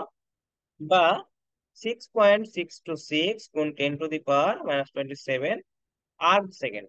আর্ক সেকেন্ড কিসের জন্য আমরা জানি এখানে, যে 1 জুল, 1 জুল সমান 10 টু দি পাওয়ার 7 আর্ক। এটা কিসে তোমার, আর্কটা হচ্ছে তোমার সেন্টিমিটার এককে, ঠিক আছে? আর এটা তোমার কি, এম কে এস এককে, ঠিক আছে? আচ্ছা, এখন এটার মান কিন্তু আরো আছে তোমার এখানে, যদি বলো কিলো জুল যদি তুমি বসাও, আর সেকেন্ডে যদি তুমি কিলো জুল বসাও, তাহলে 6.626 গুণ 10 to the power -37 kilo joule second. Okay, 8 second লিখছি। আরেকটা মনে রাখবা, 1 জুল সমান 10 টু দি পাওয়ার 7 আর ইকুয়াল টু হবে তোমার 6.24 গুণ 10 টু দি পাওয়ার কত, 11 ইলেকট্রন ভোল্ট, 11 ইলেকট্রন ভোল্ট, ঠিক আছে? আর এখানে তোমরা যে কোনো মান দিয়ে যদি তোমাদের দেয়, সেটা যেন তোমরা করতে পারো, সেই জন্য আর কি তোমাদের ব্যবস্থাটা করা। চলো এখন আমরা দেখে আসি রাদারফোর্ড মডেল। এখানে আমার বোঝানোর কিছুই নাই, তোমাদের অলরেডি সবকিছু আমি বলছি। একটা একটা করে পড়ি। রাদারফোর্ড মডেল এবং বোর মডেলের মধ্যে পার্থক্য আর ভিত্তি করে দেখো। রাদারফোর্ডের মূল ভিত্তি কি ছিল? মহাকর্ষ ও ঘূর্ণন তন্ত্রের উপর প্রতিষ্ঠাতা, হ্যাঁ, এটা ঠিক আছে, এটা তোমার মনে রাখবা। আর প্লাঙ্কের কোয়ান্টাম তত্ত্বের উপর মূল ভিত্তি করে কি করছে, বোর মডেলে প্রতিষ্ঠিত। এটা কিন্তু খুবই ইম্পর্টেন্ট। সোলার সিস্টেম মডেল বলা হয় কিসের জন্য তোমরা জানো কি? আর রাদারফোর্ড মডেল পরমাণু ঘুরতেছে কক্ষপথে, এই জন্য বলে কি, এখানে সূর্যের মতো কিছুটা মিল থাকে। সোলার সিস্টেম মডেল বলা হয়, আবার নিউক্লিয়ার, ঠিক আছে? মডেল যেহেতু এখানে নিউক্লিয়াস আবিষ্কৃত হয়েছে, তাই সেখান থেকে কিছুটা নিউক্লিয়ার বলা হচ্ছে। আর এখানে তোমার কি, বোর মডেলে হাইড্রোজেন বর্ণালী, বর্ণালীর কথাটা আমরা জানতে পারি, সেজন্য কি হাইড্রোজেন পরমাণু মডেল বলা হয়েছে, ঠিক আছে? আচ্ছা, খুবই ইম্পর্টেন্ট কিন্তু এটা, যে ছকটা পড়াচ্ছে এখান থেকে কিন্তু একটা পরীক্ষায় প্রশ্ন দিবে। রাদারফোর্ড পরমাণুর মধ্যে কি পরমাণু বিদ্যুৎ নিরপেক্ষ, তার নিউক্লিয়াসে ধনাত্মক চার্জ এবং সংখ্যা সমান সমান ঋণাত্মক চার্জ থাকে, এটা জানছো। এবং বোর পরমাণু কি স্থির কক্ষপথ, কক্ষপথ সম্বন্ধে ধারণা দিচ্ছে, ইলেকট্রন শক্তি শোষণ বিকিরণ সম্পর্কে ধারণা দিচ্ছে, এবং কৌণিক ভরবেগ সম্বন্ধে ধারণা দিচ্ছে, ঠিক আছে? এখানে কৌণিক ভরবেগ উল্লেখ নেই, তোমরা চাইলে উল্লেখ করতে পারো। প্রয়োগ, এটা খুবই ইম্পর্টেন্ট। প্রয়োগ তার চেয়ে বেশি ইম্পর্টেন্ট কিন্তু এই তিনটা করে, ঠিক আছে? এই তিনটা কিন্তু বেশি ইম্পর্টেন্ট। ভরের নিত্যতা সূত্র, ধ্রুবকোণ সূত্রে, বহু অনুপাত সূত্রের মধ্যে মাল্টিপল মডেল, এটা হচ্ছে আর কি ব্যবহৃত হয়, এবং ইলেকট্রনের কৌণিক ভরবেগের ধারণা দেয়, তাই কৌণিক ভরবেগ সম্পর্কিত সকল কাজে এটা আর কি ব্যবহৃত হয়, ঠিক আছে? আচ্ছা, বিবৃতি দেখো, রাদারফোর্ডের যে মডেলের সোনার পাত, সেটা এখানে যেটা দেওয়া আছে এটা হবে না, এটা আর হবে না। এটার কারণ ওইভাবে আর নাই, এটা হচ্ছে তোমার হবে, এটা হবে না, এটা হবে তোমার কি 0.0000 আরো একটা 0.4 সেন্টিমিটার, ঠিক আছে? এটা তোমরা পড়বা না। সোনার পাত্রে কি জিঙ্ক সালফাইড আবর্তন যুক্ত, ঠিক আছে? 99% আলফা কণা কি পাদভেদ করতে পারে, হ্যাঁ, ঠিক আছে, পাদভেদ করে। ২০,০০০-এর মধ্যে কি একটি কোণা বিপরীত দিকে ফিরে আসে, কত ডিগ্রি কোণে ফিরে আসে? 180 ডিগ্রি কোণে ফিরে আসে। তাহলে আমরা কি জানি পরমাণুর অধিকাংশ স্থানই ফাঁকা, তা নাহলে কি বাদ ভেদ করতে পারতো? পারতো না। ধনাত্মক অংশের নাম কি? নিউক্লিয়াস। আমরা সবকিছু জানি, এটা কিন্তু খুবই ইম্পর্টেন্ট। ঠিক আছে, আর বিবৃতি দেখো, এখানে ইলেকট্রনের স্থির কক্ষপথ শক্তি স্তরের ধারণা দেয়, আমরা দেখাইলাম। শক্তি শোষণ বা বিকিরণ যত হয়, অর্থাৎ কি, মনে করো এটা একটা শক্তি স্তর, এখান থেকে মনে করো নিম্ন শক্তি স্তরে যখন একটা জিনিস আসবে তখন শক্তির কি বিকিরণ ঘটবে, তাই না? বিকিরণ ঘটে। আর যখন মনে করো এই দুটি শক্তি স্তরের মধ্যে কি নিচ থেকে উপরের দিকে যায়, তখন কি শক্তির শোষণ করে, শোষণ ঘটে। আচ্ছা, আমরা একটা জিনিস দেখো, তুমি যদি মনে করো কি, তুমি যদি মনে করো মানে নিচু থেকে উপরে, মানে ধনী গরিব থেকে ধনী হচ্ছে, তাহলে কি তোমাকে অনেক টাকা কি নিজের কাছে আনতে হবে, অর্থাৎ কি টাকা শোষণ করা হচ্ছে না কিছুটা? আচ্ছা ঠিক আছে, বিষয়টা এরকমই কিছু। ঠিক আছে, নর্মাল ভাবে মনে রাখবে একটা, শুধু এই কনসেপ্টটা খাটবে না বিপরীত ক্ষেত্রে। তারপরে দেখো শক্তি স্তর, এখানে যে তিনটা দিয়েছে কি, শক্তি স্তর বিষয়ক মতবাদ, কৌণিক ভরবেগ বিষয়ক মতবাদ এবং ইলেকট্রন শক্তির বিকিরণ। ইলেকট্রন শক্তির বিকিরণটা কিভাবে হতে পারে? আমরা নাকি ই ইকাল টু এইচ নিউ পড়ছি না? ই ইকাল টু এইচ নিউ পড়ছি, তাই না? ই ইকাল টু এইচ নিউ পড়ছি। দেখো এখানে, আর কি এখানে ই প্রপোর্শনাল টু তোমার কি বলা হয়েছে এখানে? নিউ। ঠিক আছে, ই প্রপোর্শনাল টু নিউ। ঠিক আছে, এই নিউ ইকাল টু তোমার আজকে সি বাই ল্যামডা। ঠিক আছে, তাহলে আমরা এখানে কি লিখতে পারি? E equal to H nu, এখানে কি নিউ হচ্ছে কি তোমার কম্পাঙ্ক, equal to H C by lambda. ঠিক আছে, এই জিনিসটা তোমরা এখান থেকে মাথায় রাখবা। ঠিক আছে, আরেকটা জিনিস তোমরা মাথায় রাখবা, ওটা পরে দেখো, এই lambda equal to H by MV, এই সূত্রটা মনে রাখবে, এটা ডি ব্রগলির ওই সমীকরণ থেকে আসছে। এখানে দেখো আলফা কণার বিচরণ পরীক্ষাটি করছেন রাদারফোর্ডের দুইজন সহকারী, গাইগার এবং মার্কস স্নেইল। এটা লাগবে না, জাস্ট রাদারফোর্ডই আসবে তোমার মেইনলি আসলে। দেখো পরবর্তী স্লাইড, দেখো কোয়ান্টাম সংখ্যা। আচ্ছা, কোয়ান্টাম সংখ্যা এমন একটা জিনিস, এই কোয়ান্টাম সংখ্যা সম্পর্কে জানতে হলে আমাদের কি কি জানতে হবে? শক্তি স্তরের আকার, অর্থাৎ এখানে শক্তি স্তরের আকার প্লাস উপশক্তি স্তরের আকৃতি, উপশক্তির উপশক্তি স্তরের উপশক্তি স্তরের আকৃতি আকৃতি, এখানে প্লাস ত্রিমাত্রিক দিক বিন্যাস, ত্রিমাত্রিক দিক বিন্যাস। ঠিক আছে, প্লাস ঘূর্ণনের দিক বিন্যাস, ঘূর্ণনের দিক বিন্যাস। ঠিক আছে, আচ্ছা, তাহলে দেখো কোয়ান্টাম সংখ্যা জানতে হলে আমাদের চারটা জিনিস আছে: শক্তি স্তর আকার, উপশক্তি স্তর আকৃতি, ইলেকট্রনের ত্রিমাত্রিক দিক বিন্যাস এবং ঘূর্ণনের দিক বিন্যাস। এখন আমরা কি জিনিসটা দেখবো, দেখো শক্তি স্তরের আকার বলতে কি বোঝাচ্ছে? শক্তি স্তরের আকার মানে কি? প্রধান কোয়ান্টাম সংখ্যা। উপশক্তি স্তরের আকার মানে কি তোমার কি? সহকারী কোয়ান্টাম সংখ্যা। ত্রিমাত্রিক দিক বিন্যাস মানে কি তোমার? চৌম্বক কোয়ান্টাম সংখ্যা। ঘূর্ণনের দিক সমান মানে কি তোমার? Spin quantum. এই চারটা মিলেই তোমার কোয়ান্টাম সংখ্যা, তাই না? তাহলে এই যে এখানে দেখো দেওয়া আছে, দেখো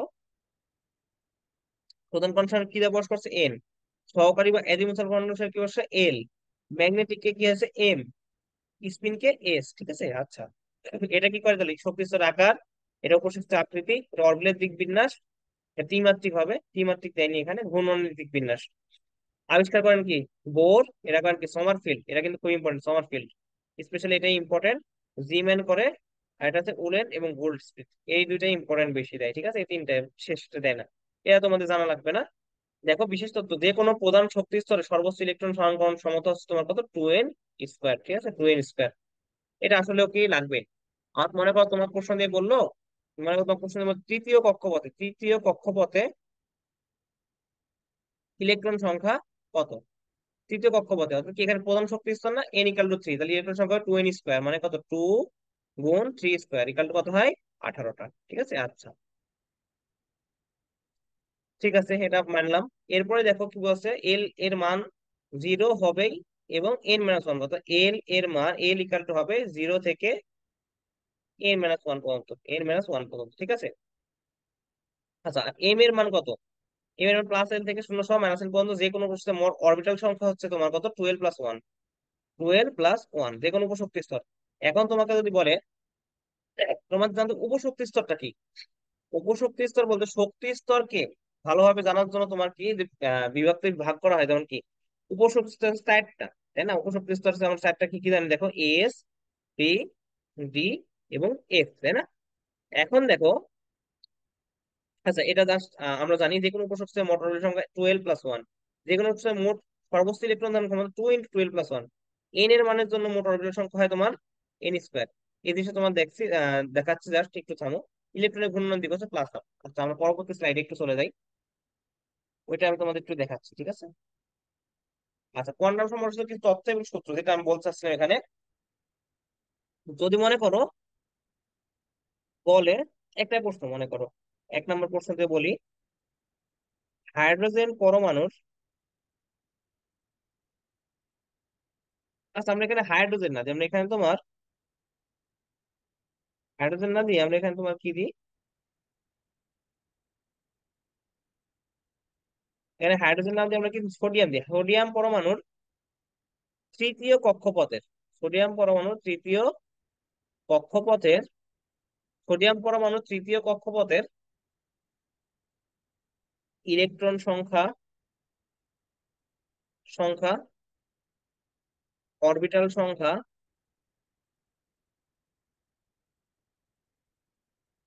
সংখ্যা কত?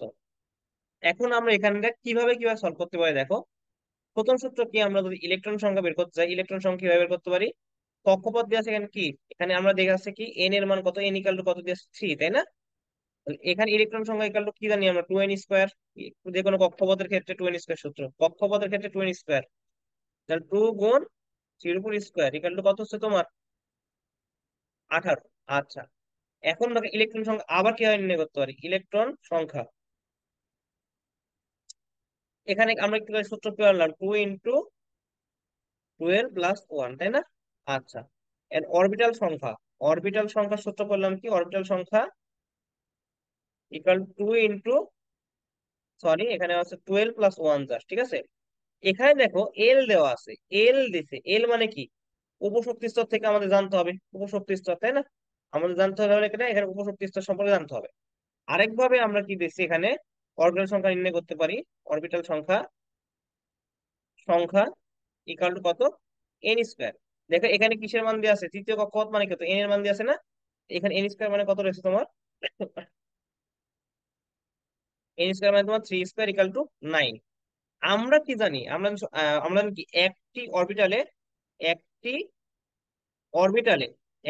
অরবিটালে সর্বোচ্চ 2টি ইলেকট্রন থাকতে পারে, সর্বোচ্চ 2টি ইলেকট্রন থাকতে পারে, তাই না? সর্বোচ্চ 2টি ইলেকট্রন কি থাকতে পারে। তাহলে দেখো এখানে অরবিটাল সংখ্যা কয়টি পাইছি, 9টি না? তার মানে কি এখানে ইলেকট্রন সংখ্যা হবে, ইলেকট্রন ইকাল টু 9 × 2 18, মিললো?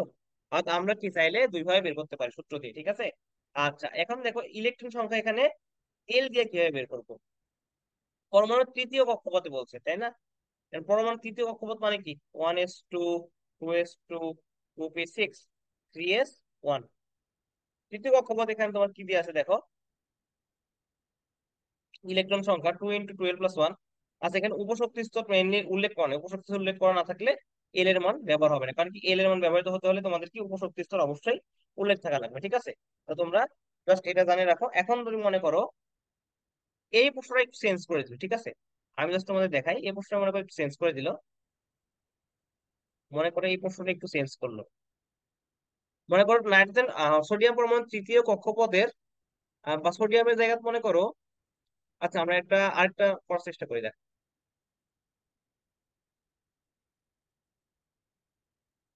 এটা তোমরা অবশ্যই তুলে নিবা, ঠিক আছে? আমি জাস্ট মুছে দিচ্ছি এগুলা, তোমরা কিন্তু অবশ্যই তুলে নিবা।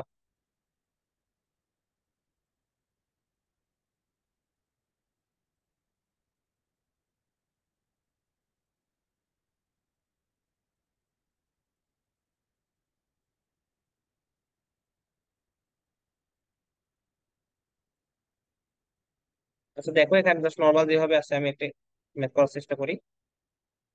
এখানে যদি প্রশ্নটা এরকম হতো, মনে করো পটাশিয়াম এর তৃতীয় কক্ষপথের পথের পি অরবিটাল এর অরবিটাল না, এখানে পি অরবিটাল মধ্যে উপশক্তি স্তরে, পি উপশক্তি স্তরে, উপশক্তি স্তরে, উপশক্তি স্তরে, উপশক্তি স্তরে ইলেকট্রন সংখ্যা কত, সংখ্যা কত, ঠিক আছে? তোমরা জাস্ট তুলবা, আমি লেখা মানে খেয়াল করছি না।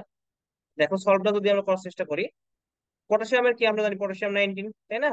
তাহলে কি 1s2, 2s2, 2p6, 3s2, 3p, এটা কত হবে তোমার? 19 পটাশিয়াম। 4s কত হয় এখানে? পটাশিয়াম 19, বলো তোমরাই বলো। 1s2, 2s2, 2p6, অর্থাৎ এখানে হলো কত? 10টা, 12টা, 4s2 14টা, সিপি কত? 5, তাই না? আচ্ছা, এখন দেখো সিপি 5, তাই না? মিলছে কি? 2 4 6 10 12 আর 5 17 19, ঠিক আছে। এখন দেখো এখানে বলছে পি উপশক্তি স্তর। এখানে যদি আমরা বলি এখানে অরবিটাল সংখ্যা কয়টা, অরবিটাল যদি আমরা জানতে চাই, প্রথমে অরবিটাল আমরা কি জানি? 12+1 এই সূত্র, তাই না? 12+1 মানে কত? এখানে হয় তোমার 2 এস এর জন্য তোমার কি এস এর জন্য এল এর মান কত হয়? 0। পি এর জন্য এল এর মান কত? বি এর জন্য তোমার এল এর মান কত হয়? 1, ঠিক আছে। ডি এর জন্য এল এর মান কত, সর্বোচ্চ কত হয়? 2। এফ এর জন্য এল এর মান কত হয় তোমার? এফ এর জন্য এল এর মান হয় তোমার কত? 3, ঠিক আছে। এখন দেখো এখানে কি এল ইকাল টু 0, এখানে কি কোন অরবিটাল বলছে আমাদের? পি অরবিটাল বলছে, তাই না? তাহলে 2 গুণ 1 যোগ 1, ঠিক আছে। আর 2 যোগ 1, তিনটা অরবিটাল এখানে রয়েছে। তিনটা অরবিটাল কি কি আমরা জানি? পি এক্স, পি ওয়াই, আর পি জেড, ঠিক আছে।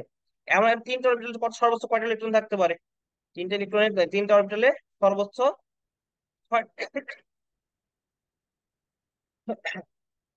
সর্বোচ্চ,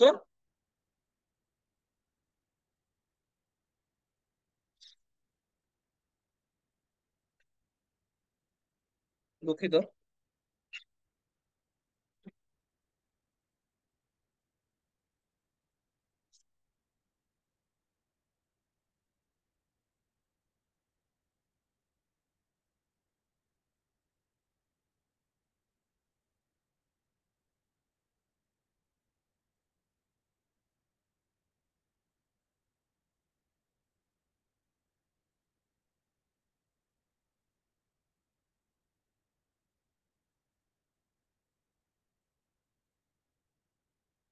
আচ্ছা, দুঃখিত, আমি একটু কাছে আসছিল।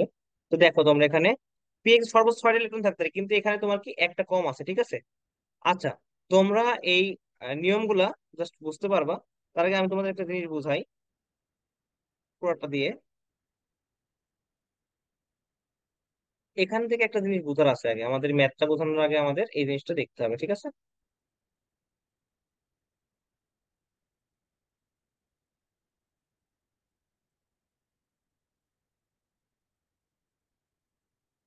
আচ্ছা, আমাদের আগেরটা পটাশিয়ামের আর কি ইলেকট্রন বিন্যাস ভুল ছিল।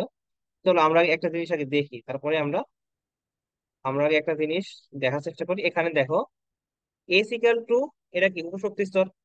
এল ইকাল টু 0, আমরা জানি কি এখন এম এর মান। তাহলে দেখো এস এর জন্য এল ইকাল টু 0, তার মানে কত হবে তোমার? এর জন্য এম ইকাল টু হবে তোমার কত? 0। পি এর জন্য এল ইকাল টু কত কত হয় তোমার? 0 হয় এবং 1 হয়, তাই না? যেহেতু দুইটা হতে পারে, তাহলে এখানে এম ইকাল টু কত হবে তোমার? সর্বোচ্চ যদি এখানে যেহেতু 1, তাহলে মাইনাস এল থেকে -1, 0, +1, ঠিক আছে। আচ্ছা, তুমি এটা 0 পাচ্ছ। তার মানে ডি এর জন্য এল ইকাল টু কত হয়? 2 হয়, তাই না? এম ইকাল টু কত হবে? -2, -1, 0, 1, 2, ঠিক আছে। এফ এর জন্য যদি তোমার এল ইকাল টু যদি তোমার 3 হয়, এম ইকাল টু কত হবে তোমার? -3, -2, -1, 0, 1, 2, 3, ঠিক আছে। এল মানে কি তোমার কি সহকারী কোয়ান্টাম সংখ্যা, এটা মানে কি তোমার কি ম্যাগনেটিক কোয়ান্টাম সংখ্যা। এটা দিয়ে তোমার কি অরবিটাল সংখ্যা বোঝায়, অর্থাৎ কি ম্যাগনেটিক কোয়ান্টাম নাম্বার, কোয়ান্টাম সংখ্যা, বা এটা দিয়ে তোমার কি অরবিটাল বোঝায়, ঠিক আছে। তাহলে দেখো এফ এ টোটাল কয়টা অরবিটাল থাকে? এফ হচ্ছে তোমার কত? 7টা। পি তে কয়টা দেখে দেখো, ডি তে কয়টা থাকে? 5টা। পি তে থাকে 3টা, ঠিক আছে। আর এস তে থাকে কত? একটা। এই 7টার নাম তোমার জানা লাগবে না। এখানে যে 5টার নাম সেটা কি ছিল তোমাদের? D X Y, D Y, Y Z, D Z X, D X square dash Y square আর ডি জেড স্কোয়ার, ঠিক আছে। আচ্ছা, এখানে ছিল তোমার কি P X P Y, P X P Y আর কি আসলে তোমার পি জেড। এখন দেখো, এই অরবিটালের কটা কয়টা আছে? সাতটা। প্রত্যেকটা অরবিটাল ইলেকট্রন ধারণ কত কাটা? দুইটা। তাহলে এখানে ইলেকট্রন থাকে কত? সাত দোকান দশ, দুই কাটা 14টা, ঠিক আছে। এখানে পাঁচটা, তার মানে কত? পাঁচ দোকান দশ, 10টা। এখানে কতটা হবে তোমার? তিনটা আছে যেহেতু পি এ, তাহলে হবে কত? তিন দোকানো 6টা। এইভাবে। এখন তোমাদের যেটা বলছিলাম পটাশিয়াম সম্পর্কিত, দেখো প্রশ্নটা তখন বলছিল পটাশিয়াম, পটাশিয়াম এর তৃতীয় কক্ষপথের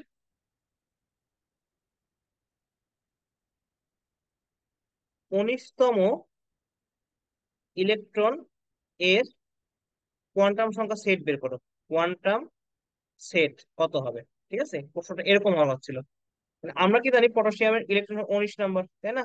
1s2, 2s2, 2p6, 3s2, 3p6, 4s1, তাই না? তাহলে 19তম ইলেকট্রনটা কোথায় গেছে? 4s এ। তাহলে এর কোয়ান্টাম সংখ্যার ক্ষেত্রে কত? এন এর মান কত? 4। এল কত? এস এর জন্য এল কত হয়? 0, তাই না? এম কত হবে তাহলে? 0। এস গুণন সংখ্যা কত? যে কোনো একটা দিক, প্লাস, হাফ বা মাইনাস হাফ, ঠিক আছে। এইভাবে তোমরা আর কি দেখার চেষ্টা করবে, ঠিক আছে।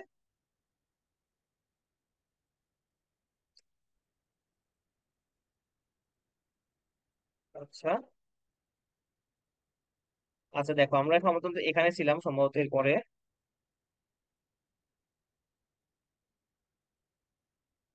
চলো আমরা দেখি।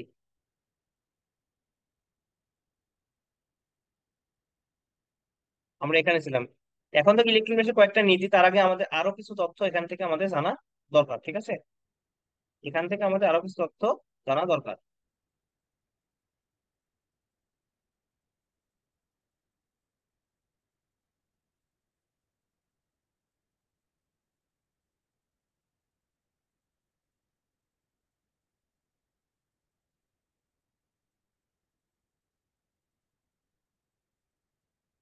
আচ্ছা, আচ্ছা, এখান থেকে আমরা পরবর্তীতে জানছি। আমরা ইলেকট্রন বিন্যাসের কয়েকটা নীতি সম্পর্কে আগে জেনে রাখি, ঠিক আছে। ইলেকট্রন বিন্যাসের কয়েকটা নীতি, ইলেকট্রন বিন্যাসের তিনটা নীতি আছে। সেই তিনটা নীতি কি কি রয়েছে? তোমার পলির বর্জন নীতি। প্রথমটা কি ছিল? পলির বর্জন নীতি, তাই না? পলির বর্জন নীতি। আচ্ছা, দ্বিতীয়টা কি ছিল আমাদের? পলির বর্জন নীতির পরে আমরা কি বলতে পারি? আউটবাউ নীতি, তাই না? আউটবাউ নীতি, আউট বাউ নীতি। আরেকটা তোমার কি? হুন্ডের নীতি, হুন্ডের নীতি, তাই না? হুন্ডের নীতি এটা ছিল। এটা প্রশ্রয়ী হবে, প্রশ্রয়ী হবে, ঠিক আছে, হুন্ডের নীতি। তো আমরা যদি এখন এই বিষয়টা থেকে আমরা যদি দেখার চেষ্টা করি, দেখো কি হবে। দেখো, পলির বর্তন নীতি অনুযায়ী বর্তন নীতি তোমরা মনে রাখবা 1 2 4। এটা গ্রামীণ, আর একটা হচ্ছে তোমার বাংলা লিঙ্কের ব্যালেন্স চেকের মতো, ঠিক আছে। অর্থাৎ এখানে লিখবা একটি পরমাণু, একটি পরমাণুর দুইটি দুইটি ইলেকট্রন এর 4টি কোয়ান্টাম সংখ্যা, 4টি কোয়ান্টাম সংখ্যা লিখবা একই হতে পারে না, ঠিক আছে, একই হতে পারে না। আচ্ছা, এটা কি একটি পরমাণু দুইটি ইলেকট্রনের 4টি কোয়ান্টাম সংখ্যা একই হতে পারে না? মনে করো আমরা বিবেচনা যদি করি, মনে করো নাইট্রোজেন আছে। নাইট্রোজেনের কত তোমার? 1s2, 2s2, 2p(x1), 2p(y1), 2p(z1), তাই না? আচ্ছা, এখন মনে করো যদি আমরা এখানে দুইটি ইলেকট্রন ধরি, মনে করো এস এর একটা ইলেকট্রন আর পি এর একটা ইলেকট্রন ধরি। মনে করো এস এর ক্ষেত্রে যদি বলি, এস এর ইলেকট্রনের ক্ষেত্রে যদি বলি, এন ইকাল টু কত আছে? 2, তাই না? আচ্ছা, তাহলে এল ইকাল টু কত হবে এস এর ক্ষেত্রে? 0। আচ্ছা, এম ইকাল টু কত হবে? 0। আচ্ছা, এবং এস ইকাল টু স্পিন সংখ্যা হয় তোমার কত? +1/2। আচ্ছা, গেল। এর পি এর ইলেকট্রন ক্ষেত্রে যদি আমরা বলি, এন ইকাল টু এর কত হয়? 2। এল ইকাল টু কত হয় তোমার? এন ইকাল টু 2 হলে এখানে দেখো পি এর ক্ষেত্রে এল ইকাল টু 1 হবে, তাই না? এম ইকাল টু কত হবে? -1 0 1। আর এস যদি হয় তাহলে তোমার এখানে কত হবে, প্লাস আপ ছিল তাহলে এটা মাইনাস আপ। দেখো এই এই এই পাশের গুলো এই পাশের গুলো মিলছে, অর্থাৎ এটাই হচ্ছে তোমার পলির বর্তন নীতি, ঠিক আছে। এটা হচ্ছে তোমার কি পলির বর্তন নীতি। পলির বর্তন নীতির মূল কথা হচ্ছে তোমার কি, একটি ইলেকট্রনের আর কি একটি পরমাণু দুইটি ইলেকট্রনের চারটি কোয়ান্টাম সংখ্যার মান কখনোই একই হবে না। এবং এখান থেকে আরেকটা জিনিস মনে রাখবা, এখান থেকে জানা যায় আহ ইলেকট্রনের ঘূর্ণন, ইলেকট্রন এর ঘূর্ণন ঘূর্ণন সব সময় সব সময় বিপরীতমুখী হবে। কি ইলেকট্রনের ঘূর্ণন সবসময় কি বিপরীতমুখী, ঠিক আছে, বিপরীত মুখী। কিসের জন্য? যদি একটা ইলেকট্রন তোমার কি প্লাস হাফ রোটেশন করে, ঠিক আছে, তাহলে আরেকটা ইলেকট্রন করবে কি মাইনাস হাফ রোটেশন। আউটবাউন্ড নীতি, এটা হচ্ছে কিন্তু বিল্ড আপ, ঠিক আছে, এটা হচ্ছে কিন্তু বিল্ড আপ। এটা সম্বন্ধে তোমাদের আমি ডিটেলস পড়াবো। রিলস পড়ানোর আগে তোমাদের একটা জিনিস দেখাবো, ওখানে সবকিছু লেখা আছে, অর্থাৎ ওখানে ছন্দ দিয়েও লেখা আছে। আমি এখানে বেশি আর সময় নষ্ট করবো না। হুন্ডের নীতি, এটাকে তোমার মনে রাখবে যে বক্স পদ্ধতি, ঠিক আছে, এটা হচ্ছে কি বক্স পদ্ধতি। কারণ আমি একটা তোমাকে জিনিস দেখাই হুন্ডের নীতিটা কিভাবে কি আর কি ব্যাখ্যা করতে।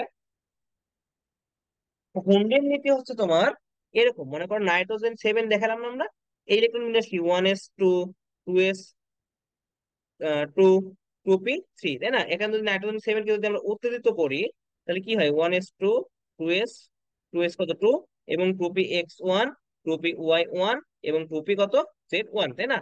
এখন এটাকে যদি বক্স করি ইলেকট্রন আকারে, 1s এর জন্য কত একটা বক্স, একটা একমুখী, আর একটা কত বিপরীতমুখী, পলির নিয়ম অনুযায়ী আমরা জানি। 2s এর জন্য টু কত একমুখী বিপরীতমুখী। পি এর কয়টা এখানে তিনটা অরবিটাল, তাই না? তাহলে তিনটা তুমি টানতে হবে, একটা দুটা তিনটা ঘর। তাহলে প্রথমটা কত দুইটা একমুখী বিপরীত, পরের দুইটা কত এই যে ঠিক আছে। অর্থাৎ ইলেকট্রন সম সর্বোচ্চ, আর কি এরা ইলেকট্রন সর্বোচ্চ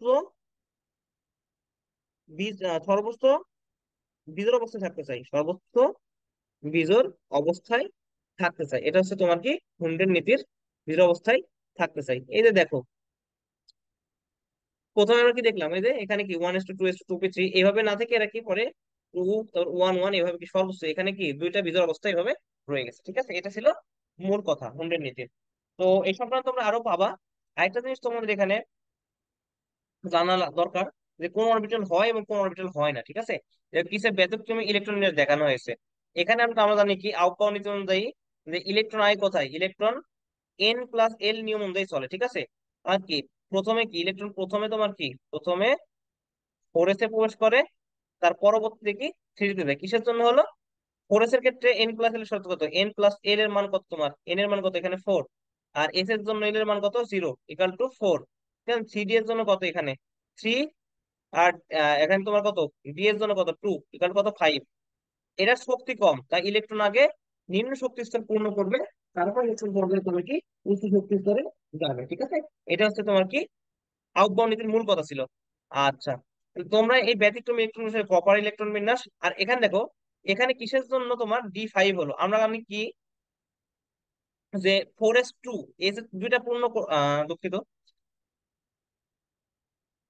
এখানে তোমার কি আমরা জানি কি এখানে দুইটা পূর্ণ করার কথা ছিল। এখানে যদি দেখি যে ক্রোমিয়াম কত 24, তাই না? ক্রোমিয়াম কত 24, সাধারণ নিয়মে কি হওয়ার কথা ছিল, আর্গনের পরে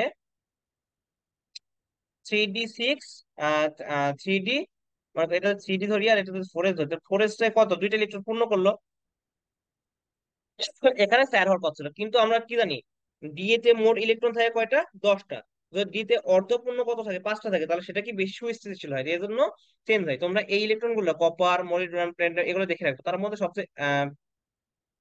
তোমার সবচেয়ে ইম্পর্টেন্ট হচ্ছে কি কপার, ক্রোমিয়াম, তারপরে তোমার হচ্ছে কি আর্জেন্টাম, ঠিক আছে, প্লাটিনাম, মলিবডেনাম তোমরা চাইলে দেখতে পারো। কপার এটাও দেখো, ঠিক আছে, এই তিনটা দেখো।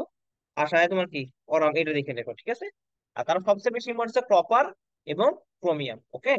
আচ্ছা, এর পরবর্তীতে আমরা দেখো যে অরবিটাল সম্ভব নয় কোনটা, ঠিক আছে। এটা তোমরা একটা জিনিস নর্মালি মনে রাখবা এইভাবে, এটা তোমার মনে রাখবা এইভাবে দখল করে, ঠিক আছে। এইভাবে দখল করা জিনিস মনে রাখবা, তুমি একটার উপর একটা দখল করছে না, দেখো একটার উপর একটা দখল করছে, ঠিক আছে না? আচ্ছা, এখানে দেখো এটা যদি তোমার এস হয়, এটা যদি পি হয়, এটা যদি ডি হয়, এটা এফ হয়, ঠিক আছে। এখানে এখন একটা জিনিস মনে রাখবা, S এ 1, P তে 2, D তে 3, F তে 4, তাই না? আচ্ছা, একটা ক্রস দাও, এই বরাবর ক্রস দাও, ঠিক আছে, এই বরাবর ক্রস দাও। একে আবার এই বরাবর কি ক্রস দাও, এবার ক্রস দাও। একে আবার এই বরাবর দিয়ে এই বরাবর ক্রস দাও, ঠিক আছে। আচ্ছা, আর ফোর এর এটাই বরাবর দাও। যারা এই যে ক্রস করে আছে সেগুলো সম্ভব না। ওয়ান এর সাথে পি, এখানে ক্রস এর অবস্থান কি, ওয়ান পি, ওয়ান পি সম্ভব, সম্ভব না। টু এর সাথে কি আছে, ডি, টু ডি সম্ভব না, তাই না। থ্রি এর সাথে এফ আছে, তার মানে কি থ্রি এফ সম্ভব না। এখন কিসের জন্য এগুলো বলা হয়েছে দেখো, এন এর মান যখন ওয়ান, তখন কি এর এর মান কত হয় তোমার, এন মাইনাস ওয়ান, তাই না। এন মাইনাস ওয়ান তাহলে কত হয়, one minus one equal to zero হয়, ঠিক আছে। অর্থাৎ এখানে এন এর মান ওয়ান হলে এল এর মান কত, জিরো হতে হবে। কিন্তু পি এর ক্ষেত্রে আমরা জানি কি, এল এর মান কত, ওয়ান। কিন্তু প্রকৃতপক্ষে কিন্তু হবে সেটা, হবে না, সেই জন্য হবে না। টু ডি এর ক্ষেত্রে কত, এন ইকাল টু কত, টু। আর ডি এর জন্য এল এর মান কত হয়, ডি এর জন্য এল এর মান হয় তোমার টু, ইকুয়াল টু কত হয়, তাহলে টোটাল ফোর। কিন্তু এটা কি সম্ভব, সম্ভব না, ঠিক আছে। কারণ কি, এন এ কখনোই সম্ভব না এটা, টু ডি, তাই না। আচ্ছা, ঠিক সেম ভাবে থ্রি এ অর্থাৎ এন প্লাস এল এর মান দিয়ে তোমরা বের করবা, ঠিক আছে, তাইলে তোমরা বুঝতে পারবা। আচ্ছা, এটা হচ্ছে তোমাদের প্রাথমিক একটা বিষয় গেল। এবং এর পরবর্তী যদি আসো তড়িৎ চুম্বকীয় বর্ণালী, এটা তোমাদের অন্য জায়গা থেকে আমি ব্যাখ্যা করে দেখাবো।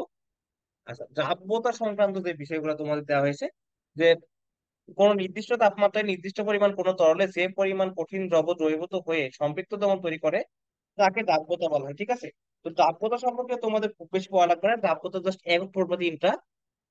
দাব্যতা কি কি এককে প্রকাশ করা হয়, দাব্যতা যে যে এককে প্রকাশ করা হয় সেগুলো হচ্ছে তোমার, মনে রাখবা, যে গ্রাম পার লিটার, গ্রাম পার লিটার, তারপর এটা মনে রাখবা মোল পার লিটার, মোল পার লিটার। আরেকটা মনে রাখবা সেটা হচ্ছে তোমার গ্রাম পার কেজি। এই তিনটা একক মনে রাখবা, যে এগুলো হচ্ছে কি তোমার দ্রাব্যতার একক।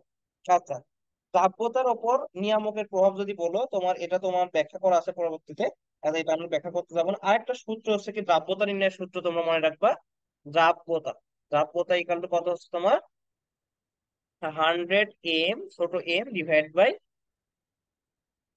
বড় এম মাইনাস ছোট এম। আচ্ছা, এটা কি, এটা হচ্ছে তোমার কি দ্রবণ, ঠিক আছে, দ্রবণ, ঠিক আছে। আর এটা হচ্ছে তোমার কি দ্রবের ভর, দ্রবের ভর, ঠিক আছে। আচ্ছা, যেহেতু আমরা 100 গ্রামের মধ্যে পরিমাপ করি সেজন্য এখানে 100টা কিন্তু আসছে। আশা করি তোমরা বিষয়টা আর কি বুঝবা। তোমার যখন পরবর্তী ম্যাথ করতে যাবা বা ম্যাথের অংশ থাকবে তখন তোমাদের এটা বোঝানো হবে। এর পাশাপাশি তোমাদের একটা আর কি পিডিএফ এর স্লাইড দেখাবো, সেখান থেকে তোমাদের কিছু জিনিস দেখাবো আমি ইনশাল্লাহ। আর এরপরে যে টপিক গুলো তোমাদের আছে সেগুলো আমি জাস্ট অন্তর্ভুক্ত করছি, তোমরা জাস্ট দেখো যে কোন আয়ন শনাক্তকরণ, এটা তোমাদের মনে রাখতে হবে, এখানে মনে রাখার মতো কিছু নাই। তবে সবচেয়ে যদি বলো যে গুরুত্বপূর্ণ কোনটা বেশি ভাই, তাহলে আমি তোমাদের বলবো এই অ্যামোনিয়াম প্লাসটা, তারপর তোমার পটাশিয়াম প্লাসটা, আয়রনের দুইটা, জিঙ্কেরটা, সোডিয়ামেরটা, কপারেটটা, এই কয়েকটা পড়তেই হবে। এর পাশাপাশি তুমি সালফেট আর কার্বনেট এই দুইটা তুমি পড়তে পারো, এগুলো পড়লেই হয়ে যাবে, ঠিক আছে। আচ্ছা, এর পরবর্তী স্লাইডে যদি যাই, দেখো জৈব যৌগের আণবিক বিশ্লেষণ। আচ্ছা, এখানে আমি ওটা দেওয়ার মূল কারণ কি দেখো, এই যে ব্যাখ্যা আছে এই পেজের যত উদাহরণগুলো আছে, যে পেজ যত এক্সাম্পল আছে, এক্সাম্পল গুলো সবগুলো তোমাদের পড়তে হবে, ঠিক আছে, এক্সাম্পল গুলো পড়তে হবে। আর স্পেশালি এই যে প্রয়োগ, এই যে এইগুলো প্রয়োগ আছে না, এই প্রয়োগ গুলো তোমাদের জানতে হবে। তোমার যদি দেয়া যায় চিনি শিল্পে অপদ্রব্য চিহ্ন বিজয়ীকরণ করতে কোন পদ্ধতি ব্যবহার করা হয়, তখন তোমাদের বলতে হবে কি আংশিক কেলাসন, ঠিক আছে। আচ্ছা, তারপর বলবো শস্য বীজ হতে সুগন্ধ তৈল নিষ্কাশনে কোন পদ্ধতি ব্যবহার করে, তখন বলতে হবে কি দ্রাবক নিষ্কাশন। এটা কিন্তু খুবই ইম্পর্টেন্ট টপিক, ঠিক আছে, এইটুকু তোমাদের অবশ্যই পড়তে হবে। আচ্ছা, আমি তোমাদের অবশ্য স্লাইড দিয়ে দিব, সমস্যা নাই ইনশাল্লাহ। আর এই লবণের আঙ্গিক বিশ্লেষণের মূলক এটা তোমাদের পড়া লাগবে না, এটা আসবে না, ঠিক আছে, এই টপিক বাদ, সমস্যা নাই ইনশাল্লাহ। আর একটা জিনিস তোমরা মনে রাখবা, ক্রোমাটোগ্রাফি, ক্রোমাটোগ্রাফিতে তোমরা কি পড়বা, ক্রোমাটোর প্রকারভেদ গুলা পড়বা। এই যে এই সেটটাতে কোনটা তরল দেখো, কলাম ক্রোমাটো হয়, কলাম ক্রোমাটি কতে কলাম কতে কঠিন আছে, তাই না। আর পাতলা স্তর, পাতলা এখানে তোমার কঠিন স্তর, মনে রাখো এই দুটো একই, কলাম এবং পাতলা একই। পেপার, তাই না, পেপারের মধ্যে কি দুটো তরল তরল থাকবে, আর গ্যাস ক্রোমাটির মধ্যে একটা তরল থাকবে একটা গ্যাস থাকবে। এই জিনিসটা মনে, কোনটা স্থির মাধ্যম কোনটা চলনশীল মাধ্যম, এটা মনে রাখবে এই সেটটার ক্ষেত্রে। আচ্ছা, আর একটা জিনিস দেখো, এই যে এই ব্যবহার গুলো দেওয়া আছে না, এই ব্যবহার গুলো তোমরা অবশ্যই পড়বা ইনশাল্লাহ, হ্যাঁ। স্পেশাল তোমার কি পেপার ক্রোমাটোগ্রাফি আর পাতলা স্তর ক্রোমাটোগ্রাফি, ঠিক আছে, কলম ক্রোমাটো, এই তিনটা পড়াই লাগবে, না হলে কিন্তু সম্ভব হবে না। আচ্ছা, তোমাদের মোটামুটি এই পর্যন্তই ছিল। এর পাশাপাশি আমি তোমাদের আর কি একটা জিনিস দেখাবো, দেখো তোমরা যদি একটু খেয়াল করো, তোমাদের আমি একটা জিনিস দেখাই, তোমরা একটু জিনিস খেয়াল করো। তোমরা একটা জিনিস খেয়াল করো। আচ্ছা, তোমাদের আমি যদি দেখাই, একটু ওয়েট করো তোমরা। তোমাদের আমি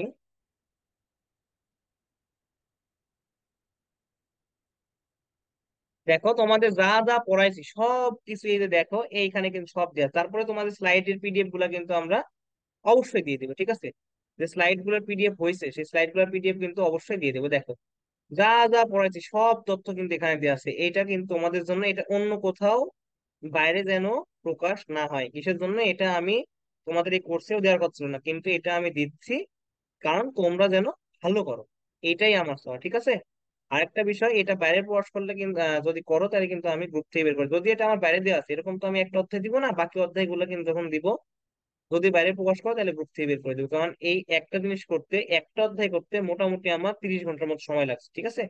এইটা যদি তুমি পড়তে পারো, আর যে স্লাইড গুলো পড়াইলাম এগুলাই যদি পড়তে পারো, তাহলে তোমার মূল বইও পড়া লাগবে না। জাস্ট মূল বই অনুসারে প্রশ্ন সলভ করবা আর পরীক্ষা দিবা, ঠিক আছে?